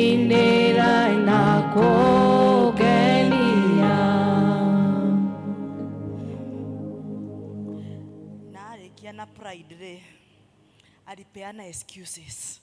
Kitu inaitwa excuses. Na tukihujia rucini kiu ni undu umwe uria tukoragwo naguo muingi. Excuses wira-ini wa Ngai. No Ngai akaheana excuses wira-ini waku no wone uru muno. No wira-ini wa Ngai tukoragwo nacio na ikadirikania karwimbo kainagwo na ndaheo ndikomaga nĩ mĩhang'o ndahoya ndikomaga ndikomaga nĩ mĩhang'o. Twagĩire mĩhang'o mĩingĩ mũno tondũ ona twathomerwo ibuku harĩa Genesis that Jacob akakuja akakuta watu wamekaa harĩa ihiga-inĩ rĩigĩrĩirwo the well. Wakati walikuta hilo jiwe, the other men walisema wanafanya nini? Wanangoja wengine wakuje. Wira wa Ngai ni twajirie gwetereranira. Na mbinguni kila mtu anaenda peke yake. Hakuna pahali daktari wokovu yake itanipeleka. Hata yangu itapeleka watoto wangu. Kwa hivyo o mundu na Ngai wake tiguo. No ni twajirie gweteranira shetani ashindwe. We have had excuses day in, day out. Na ikadirikania in the book of Luke 14, it is a story that imenijenga sana for the last 2 months. Kwa sababu Mungu anatukumbusha. Ameandaa kalamu yetu. And a master called watu supper, akawaita wakule, akawapikia. Akawaambia okai turie hamwe. Ore tugaga in Psalms 23, he prepares a table before my enemies. Na ndirenda my friend that sometimes sisi ndio adui. Unaambia Mungu prepare a table before my enemy, lakini uhitaji enemy, wewe mwenyewe umekuwa enemy. Tondu rĩrĩa watumwo nĩ Ngai ukarega umejichapa. Tondu ramenya ũgũthiaga ũcemanie nao. You know, even when you look at when Saul was being called, the story with the lost donkey, Ngai akoragwo na mũbango wake of how he'll go and bless you. Koguo mothere, God is calling us to come to church, to come in his table where he wants to give you all the gifts. Lakini kwa sababu ya excuses tutigokinya. And I remember about a youth in our church. He was a praise and worship leader. Kanitha-inĩ ũrĩa tũthomaga. And atindaga akiũrio, mbona unanyenyekea? Ni ule msikijana ukiita kwa kanisa hata anapiga magoti. Very submissive. Na ukimuita hata wakati yako job anaomba ruhusa, anakuja kanisa hata wakati kuna mazishi, aimbishe praise and worship. Do you know one day akiimba, a CEO friend of ours alikuwa kanisa. Akakutana na yeye na akampatia kazi mzuri kuliko yenye alikuwa nayo. Todo God meets you at the point where you serve him. Bwana asifiwe. No wecirie Ngai ndarĩ kanitha-inĩ, haha ndikuona wĩra, haha ndigũteithĩkĩra ho. But probably as you worship, as you sing, my sister, God is going to connect you with other people and you are going to be seen na Ngai akũrathimĩre hau. No tutionaga wĩra wa Ngai tore na marĩhi.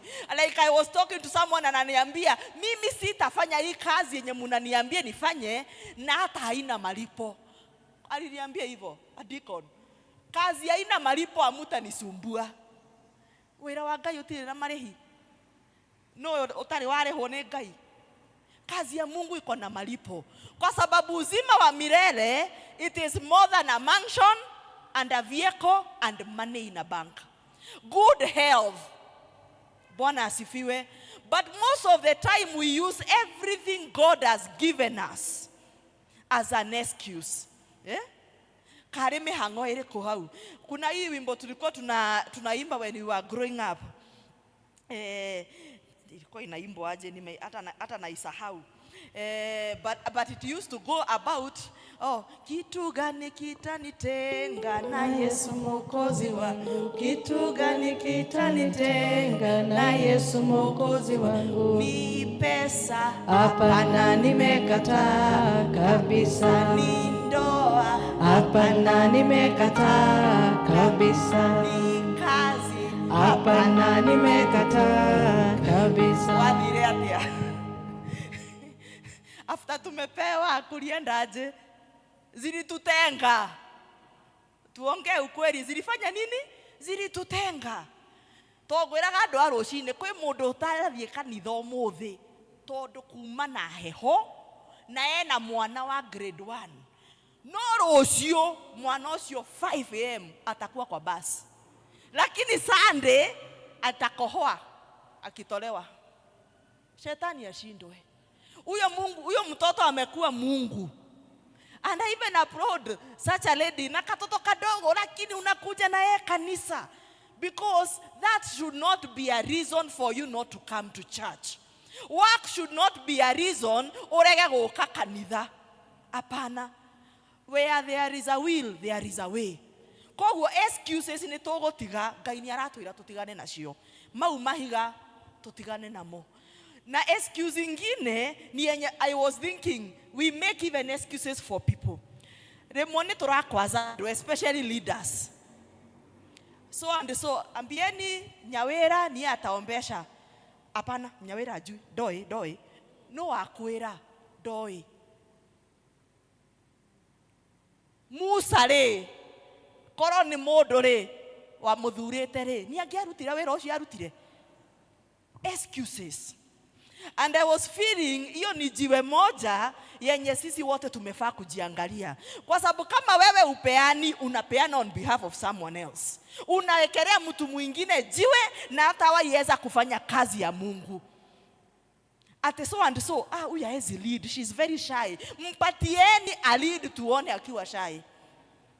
Mtu anaanzanga akifanya after 2 minutes anaona hakuna kitu kubwa anaweza. So I am asking us leo, ni mtu mgani umepeana excuse on behalf? Ate ginya ukamuigirira ihiga ndangikura kanitha-ini wa Ngai. Na wewe ni excuse gani unafanya imefanya that your gift that God has given you ndigakure? Shetani ashindwe. Na nikasema leo tusisikize sauti za watu. Tunenewe na nani? Na Mungu. Akikuita kama wanaume, akiniita nitaitika, akiniita nitaitika, akiniita nitaitika,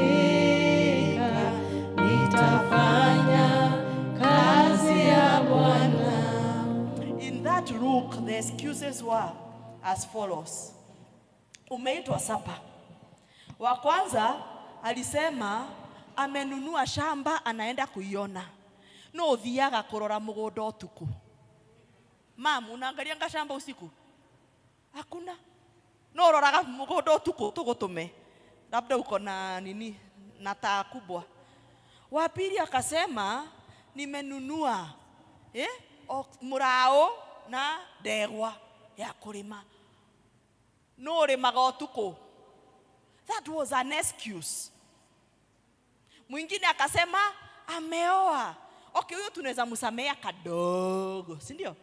Hata nyinyi mnaona nikaa tunaweza. But still alikuwa amepewa appointment ya kitambo. So angepanga harusi yake siku ingine. Bwana asifiwe. Ukiambiwa na watoto watakuja Christmas, utapanga safari ya Dubai kwa sababu walishakuambia. And that is every excuse we give in the house of God. Dikohota mutiko fagete. Sitasoma, kwani mwenye alikuwa asome ako wapi?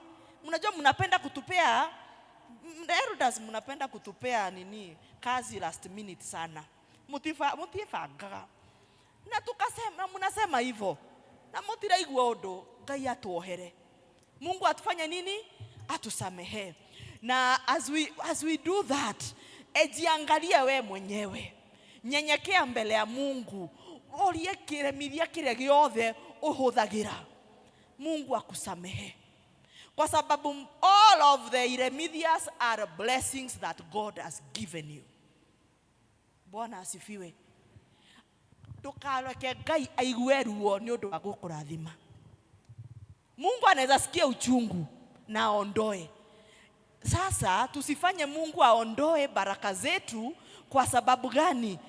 Kwa sababu hatutatii, kwa sababu tulibarikiwa. Bwana asifiwe. Na nitauliza kwa sababu ya masaa tusimame, and I will want us to go before the Lord. Ninataka tuende tuithagathage, tuge sorry, tuire Ngai atuigue na atuarerie na atuteithie muno tutikare mukuruta wira wake ni undu wa iremithia. Unyite na guoko jikarage nawe ndikuire mute wakwa vero jikarage nawe mathina-inĩ mothe nĩgetha ũndeithie kũhotana. Mwathani nĩnjũĩ niĩ ndũkandiga, na nĩngwenda nguona riri wa igũrũ. O Ithe, o arĩa ndũĩta ngĩnyona, ũngĩona ũru, o Ithe, na nĩnjũĩ ndirĩ hinya Mwathani wa gwĩtirĩrĩria nditi cia shaitani na thuti cia mwĩrĩ na wendo wa arata na mĩago ya thĩ ĩno ĩtarĩ bata. Mwathani nĩnjũĩ niĩ ndũkandiga, na nĩngwenda nguona riri wa igũrũ. O Ithe, o arĩa ndũĩta ngĩnyona, ũngĩona ũru, o Ithe. Mwathani nĩugĩte kũrĩ hĩndĩ ĩgoka ũgatwara andũ aku igũrũ makahurũke, ũndeithie gũtiga mĩhang'o ya thĩ ĩno, nĩguo hotage gwĩthagathaga. Mwathani nĩnjũĩ niĩ ndũkandiga, na nĩngwenda nguona riri wa igũrũ. O Ithe, o arĩa ndũĩta ngĩnyona, ũngĩona ũru, o Ithe, ndarĩkia gũkinya mũcucio wa igũrũ, shaitani ndagacoka gũthĩnia rĩngĩ. Baba nĩakaĩmbĩria na moko merĩ,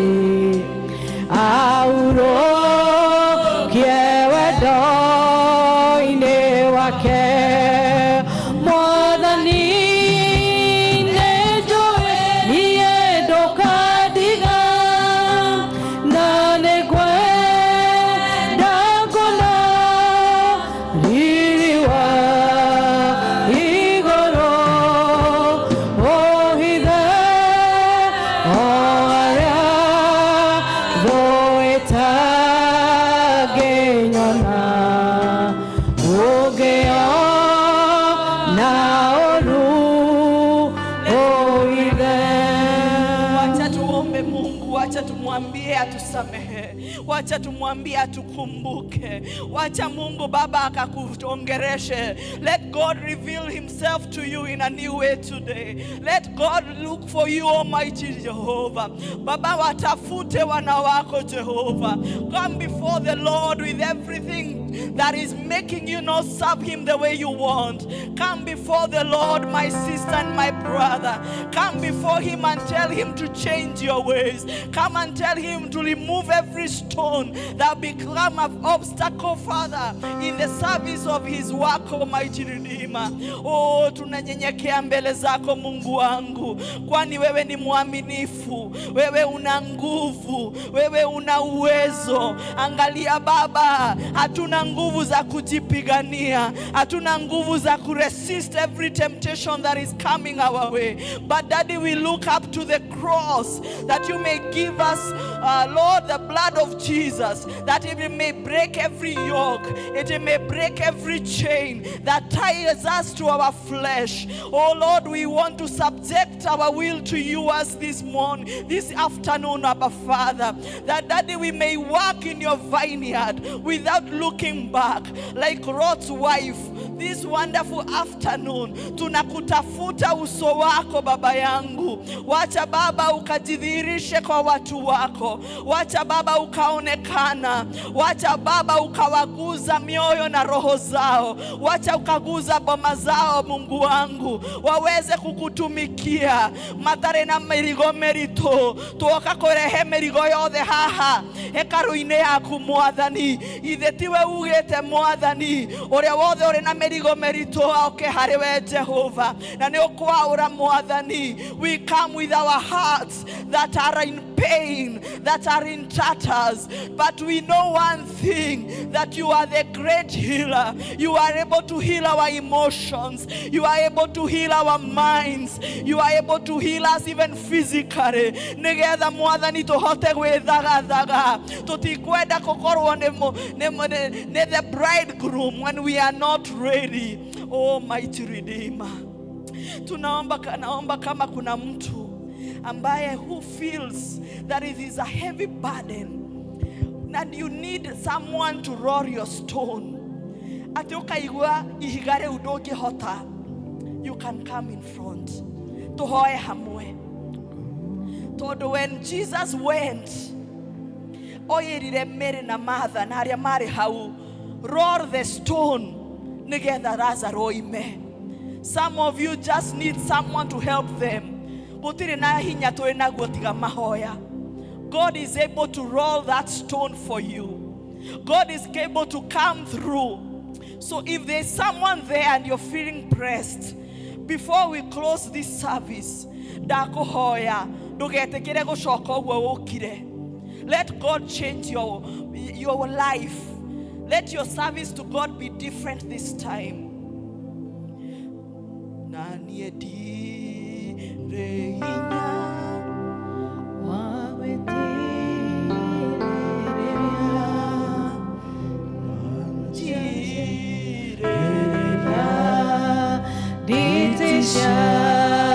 shaitani na kutisha mwere na wendo warata na miago ya thino tarifata Mwathani nejoweni edokadiga na negwenda gora viwa igoro oithe oharia doetagenyona ogeona oru oithe.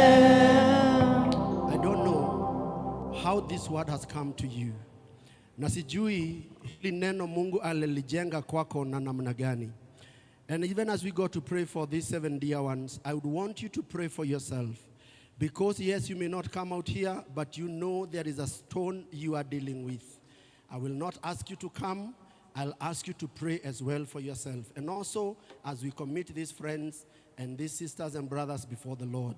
Mungu anajua udhaifu wako.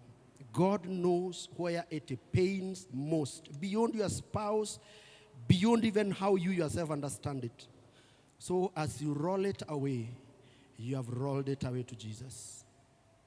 Umeleta huo mzigo kwake Yesu, and he's able to carry it away for you because he's our burden lifter. And I don't know whether you are here and you're not born again, ama uko huko nyuma na hujaokoka. I would give you a golden opportunity to let that first stone of sin be rolled away by the angel.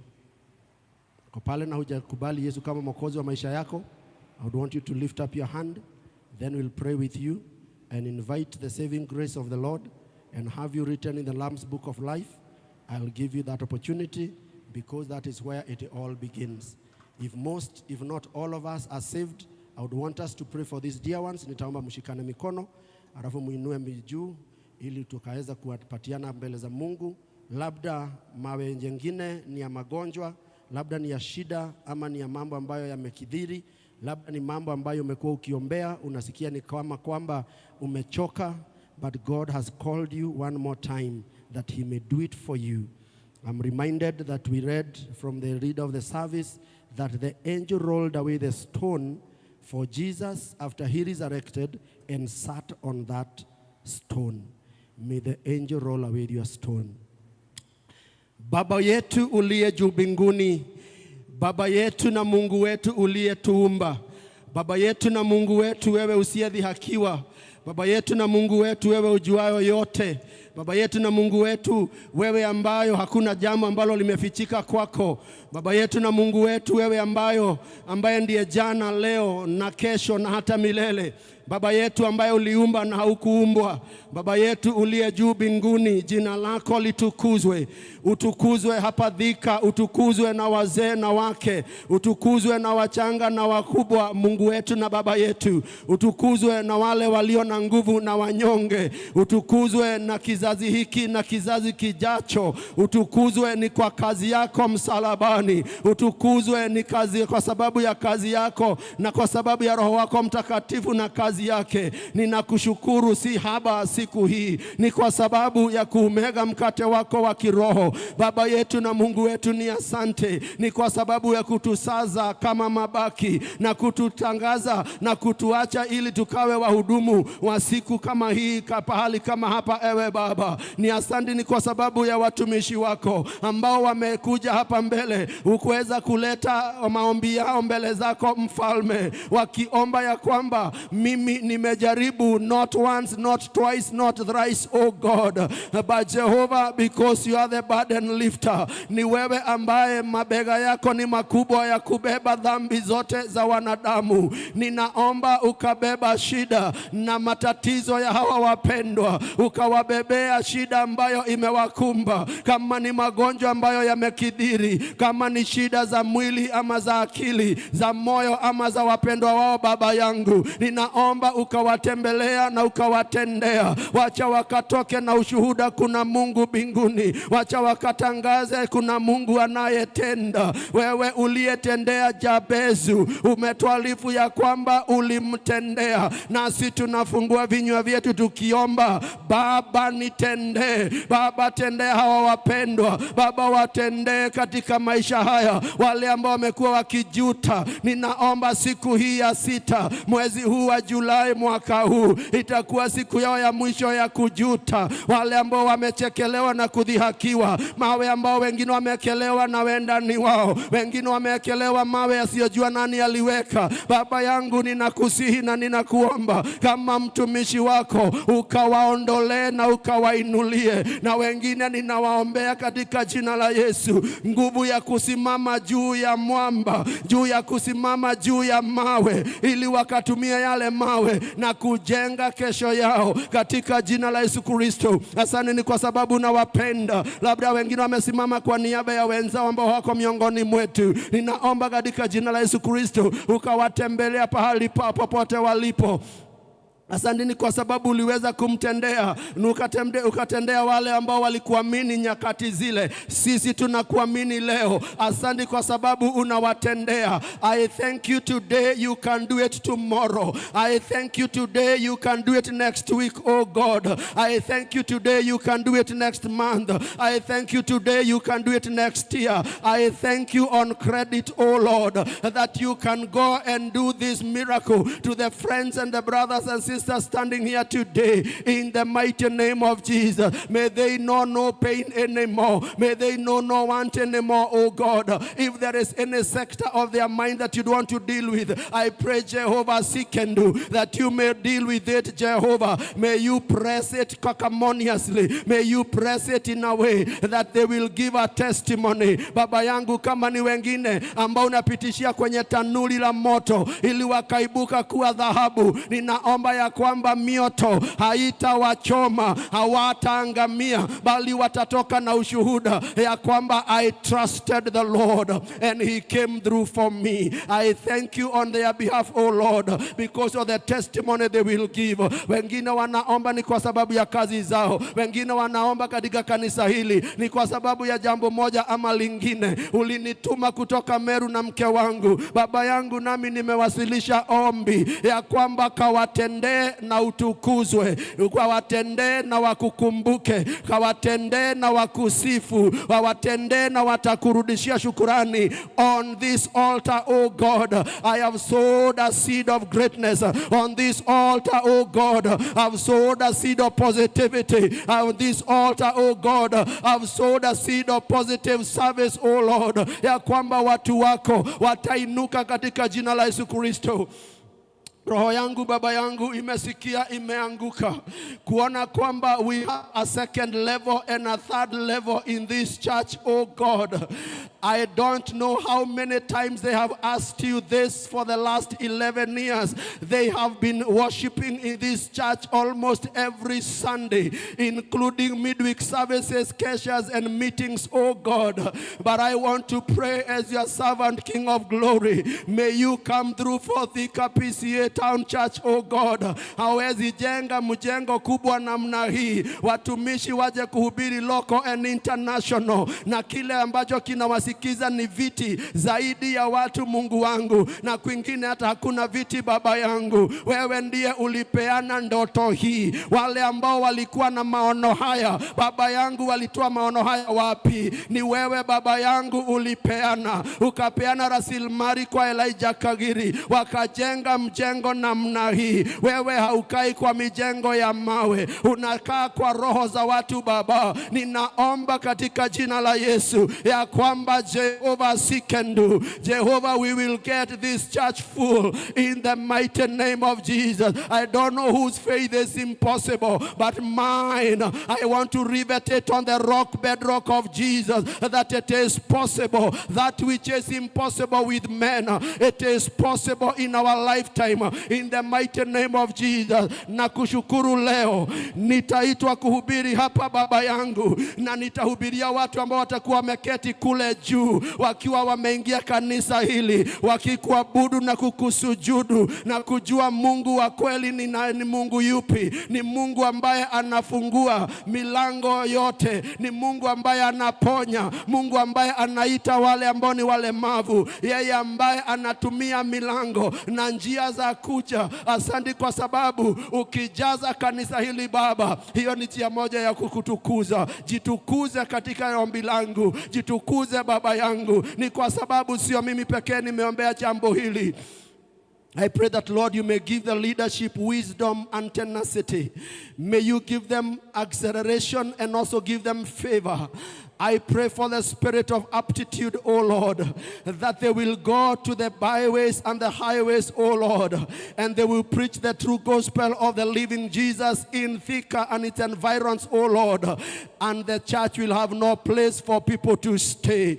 I pray, Jehovah, for Elder Gatata, O God, that in his time as he serves as a chairman, Jehovah, may he be the precursor for the expansion of this church membership, O God. Kanda bashata rabayanda rabababa zanda. Nashekete mayanda rimayando kosakata yanda rimama mazande. Utukuzwe Baba yangu, ni kwa sababu unafanya mambo ambayo mwanadamu hawezi kufanya. Unatoa faraja ambayo mwanadamu hawezi kutoa.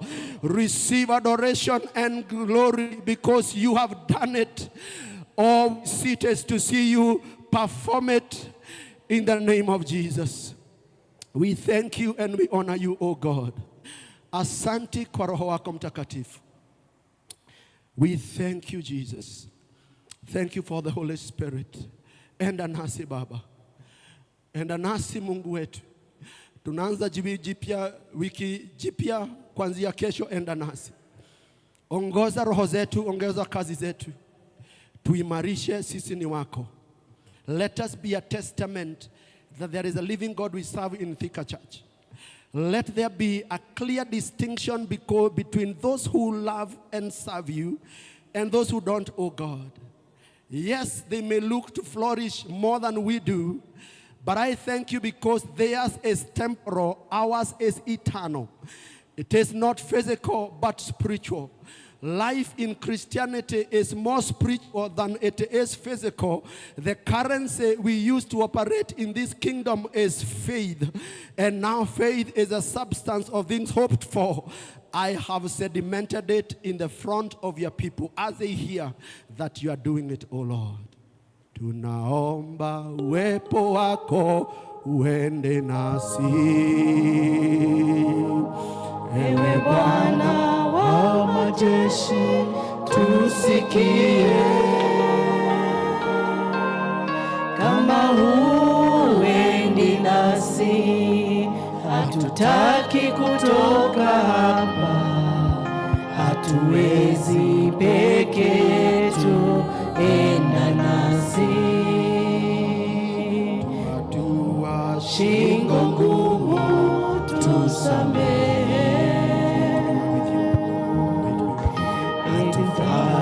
Mbele zako turehemu, tusafishe Baba, tuonyeshe uso wako, twahitaji neema yako, enda nasi. Tutavua mapambo yetu, vitu vyote vya thamani kwetu, mioyo yetu twaleta mbele zako, tutakase na utembee nasi. In the name of the Father, Son, and the Holy Spirit. Amen. Amen.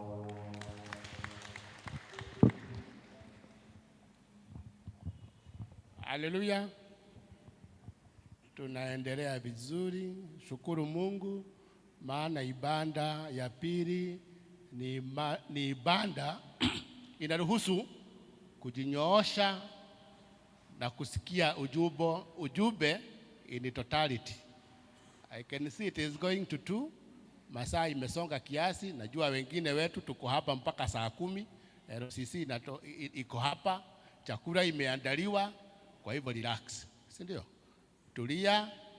Sasa ni wakati wa kufanya matoleo ambayo ni tithes. Tunajua vile mwenendo wetu huko. Wale wako na fungu la 10 mje, elder atatuongoza kwa hayo.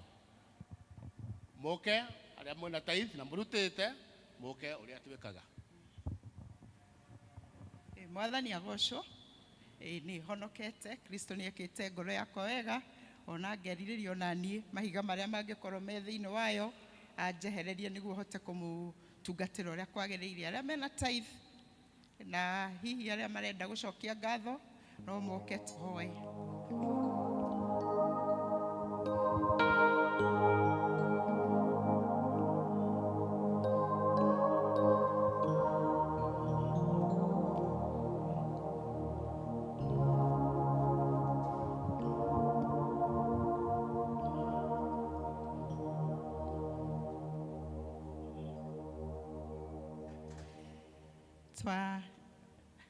Twanyenyekea mbele ya kiti chako kitakatifu Mungu wetu. Tukwenda gugucokeria ngatho Ngai witu, ona ni wendo waku munene watwenda naguo muthenya wa umuthi, ona makiria ni gutwariria na njira nene guturirikania ithe wa kirikaniro ati wina mibango miega iguru ria umwe witu, na makiria waturirikania ati ni hari mahiga na ama vizuizi ambavyo vinafanya Mungu wetu tusiweze kufikia tabati yetu ya kiungu, na pia kuna hayo mambo ambayo yanafanya Jehova tusiweze kukutumikia namna ambavyo ungetaka tukutumikie. Tugakihoya Ngai witu ati ni ugutwehereria mahiga macio niguo ithe wa kirikaniro tuhote kuruta wira waku uria we mwene wendaga turute, ona makiria niguo mibango iria miega bangite iguru ria umwe witu ihote gukinyanira. Weka uguo Ngai witu, turenda gwitikia ati ngumo no gocine igugucokerera nakio kirathimo ni gigutukinyira. Makiria no tukuririkana bururi witu na tukahoya Ngai witu ati hata vile vizuizi ambavyo vinatufanya tusipate kuendelea kama taifa utapata kutuondolea. Tugacokia ngatho Ngai witu na ni ndungata ciaku aya marehe mihothi yao ya gucokia ngatho, ona ni undu wa maundu manene wikite thiini wa miturire yao, ona ngino marehe gicunji kiao gia 10. Tukahoya Ngai witu ati mbeca ici marehe ni ugucitherithia, ona igithie kuruta wira waku Ngai witu ituweke cia kuruta wira waku uria kwagiriire. O tukiririkanaga Mwathani ni hari angi matanahota kurehe ni tondu wa kwaga, angi ni matire na mawira. Tukahoya Ngai witu ati ni ugukimahingurira mirango ya mawira, ona urathime biacara ciao, ona migunda yao niguo nao muthenya wa rucio makahota kurehe mihothi yao. So aya maracokia ngatho Mwathani matikwenda kuhana taria warathimire na makiriganiro ni gucokeria ngatho, ona nikio makwenda gucokeria ngatho ni undu wa maundu manene na mega wikite thiini wa miturire yao. Githerithie mbeca ici Mwathani ciukite kigongona-ini niguo cirute wira uria Mwathani ciagirirwo ni kuruta, na niguo kiugo giaku na injiri ithie na mbere na gutherema. Na weka uguo Ngai witu, ngumo no gocine igugucokerera nakio kirathimo ni gigutukinyira, na tuhoya twitikitie ni watuigua kwenda-ini gwaku na kwa murugo Jesu Kristo Mwathani witu. Amen. Ona niguria Deacons moke ni undu wa muhothi. Deacons na deacons eri haha ona ngino tukwenda guka gututeithiririo tondu kuoneka aria mari njutitie ingi no eri me haha. Thank you ni acio maroka. Ni wega muno Baba, wi Ngai ucokagia mahoya, niwe unginyithitie haha, amukira ngumo no goci. Ni wega muno Baba, wi Ngai ucokagia mahoya, niwe unginyithitie haha, amukira ngumo no goci. Ni wega muno Baba, wi Ngai ucokagia mahoya, niwe ukinyithitie haha, amukira ngumo no goci. Wi muthamaki buruthi wa Juda, komanda wa wi muthamaki buruthi wa Juda, komanda wa wi muthamaki buruthi wa Juda, komanda wa wi muthamaki buruthi wa Juda, komanda wa bara.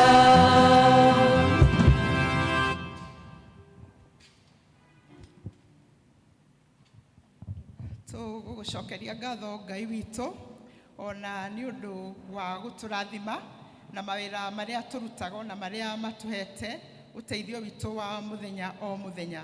Tũgacokia ngatho na nĩ ũndũ wa ndungata ciaku aya marehe mũhothi wao thĩinĩ wa nyũmba yaku, ona nĩguo wĩra waku Ngai witũ ũtuĩke wa gũthiĩ na mbere. Tũgakĩhoya Mwathani atĩ nĩ ũgwĩtĩkĩra kũrathima mawĩra macio marutaga, marĩ ma kwandĩkwo, ma kwĩyandĩka, ona mangĩ nĩ ma mĩgũnda. Mawĩra mothe marĩa tũrutaga Ngai witũ ĩtĩkĩra kũmarathima, ona tũkĩririkanaga bũrũri witũ tũgakũhoya ũũrathime, ona nĩguo ũchumi wa bũrũri witũ ũhote gũthiĩ na mbere, na maũndũ marĩa Ngai witũ mangĩgirĩrĩria ithuĩ ta bũrũri tũtuĩke a gũthiĩ na mbere. Nĩ twahoya Ngai witũ twehererie, na kũrĩa tũngĩkorwo tũhĩtĩtie wĩtĩkĩre gũtũrekera.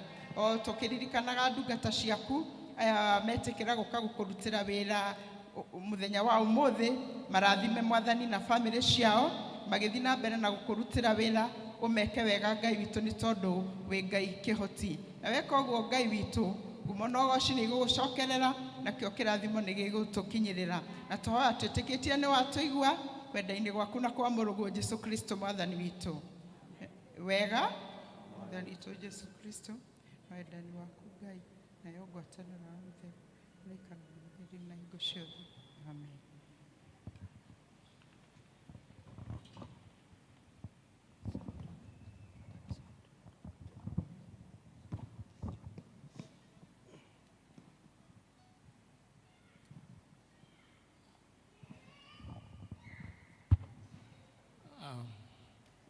Nataka kuwashukuru nyote ambao mmekuwa watulivu sana. Congregation njega muno neketegete matu igathikiriria, ndetĩkia guoya gũtirĩ watigwo naguo kana gwĩtigagira na thoni kana kũruta itũmi atĩ maũndũ mau na marĩa mangĩ twagweterwo nĩtũkũmehũga nĩguo tũkĩone kĩrĩa Ngai atwĩtĩire. Njuge maũndũ merĩ. Wa mbere, LCC itakuwa within the next 20 minutes nĩguo ciamanie njĩra. Ũndũ wa kerĩ, arĩa mwagweterwo ũhoro wa njera na mũtirĩ mwathiĩ njera ya arũme, mũmenye njera ĩyo ĩkoragwo na andũ maita merĩ. Andũ arĩa mena macira metereire remanded na andũ matuĩrĩirwo marasafu. Amwe nĩ moĩ rĩrĩa makoima, amwe makoragwo metereire mĩeri na thikũ kana mwaka. Kategori ya kerĩ ĩkoragwo ĩtacirĩte, na thĩinĩ wa njera ya andũ 200 ĩrĩa yagĩrĩirwo gũkuua andũ 400 ĩkoragwo na 3/4 ya andũ metereire macira mao macirwo. JPRC rĩrĩa twĩrĩgĩte kuo Julaĩ, twathire na mawakiri tũgĩkorwo na clinic gũteithia andũ macira mao, mamwe nĩ mahũthũ, tũkĩrutĩra faini makĩinũka na marĩa mangĩ makĩheo legal aid. Ta rĩu kwĩna heho ũguo, andũ acio ari mad no mende kaburana kana gakuo kangĩ tondũ makĩnyitirwo na matũrĩte kũu. Amwe makorwo maikarĩte mũno na maticirĩte. Mũndũ ũcirĩte nĩoĩ rĩrĩa akoima ena mũnyaka. Kwoguo tũkĩhoya indo icio cia heho na iratũ ta marĩa maya open mabafu meho nĩ mũrĩonio mũheane, ona tũkuo tũu tũngĩ nĩ andũ arĩa remanded, they are desperate sometimes. Na kwoguo hiyo ndio nilikuwa tunataka kuongeza kwa niaba ya wale hawajatembea huko, na niseme Mungu atawabariki sababu kuna baraka ya kwenda kwa wale ambao wamefungwa. Jetagwo Peter Njoroge, ũmũthĩ ndĩ wa Ndururumo North na district yakwa nĩ Mũgũmo-inĩ West. Mungu awabariki sana. Tumepewa neema, taomba praise team, mutasimama, mutatupea pambio as we recess. Na mũtikainuke, tũkũrĩa na tũgĩe na LCC. May God bless you. Jehova Mwathani kumũkĩambĩrĩria, tiganĩria ndungata ciaku, magitagĩra na ũhotani mũingĩ, ngumo na ugoshiro gushokerera ine ngumo na ugoshiro gushokerera iria ndungata ciaku cioimagara ũtambũrũkĩtie moko igũrũ rĩao ngumo na ugoshiro gushokerera ngumo na ugoshiro gushokerera iria ndungata ciaku cioimagara ũtambũrũkĩtie moko igũrũ rĩao ngumo na ugoshiro gushokerera rĩu nĩmenyete ũrĩa wĩ hinya mũingĩ etagwo Jehova mũnene wa ita arĩa metoreirie matirotagwo ngumo na ugoshiro gushokerera ngumo na ugoshiro gushokerera iria ndungata ciaku cioimagara ũtambũrũkĩtie moko igũrũ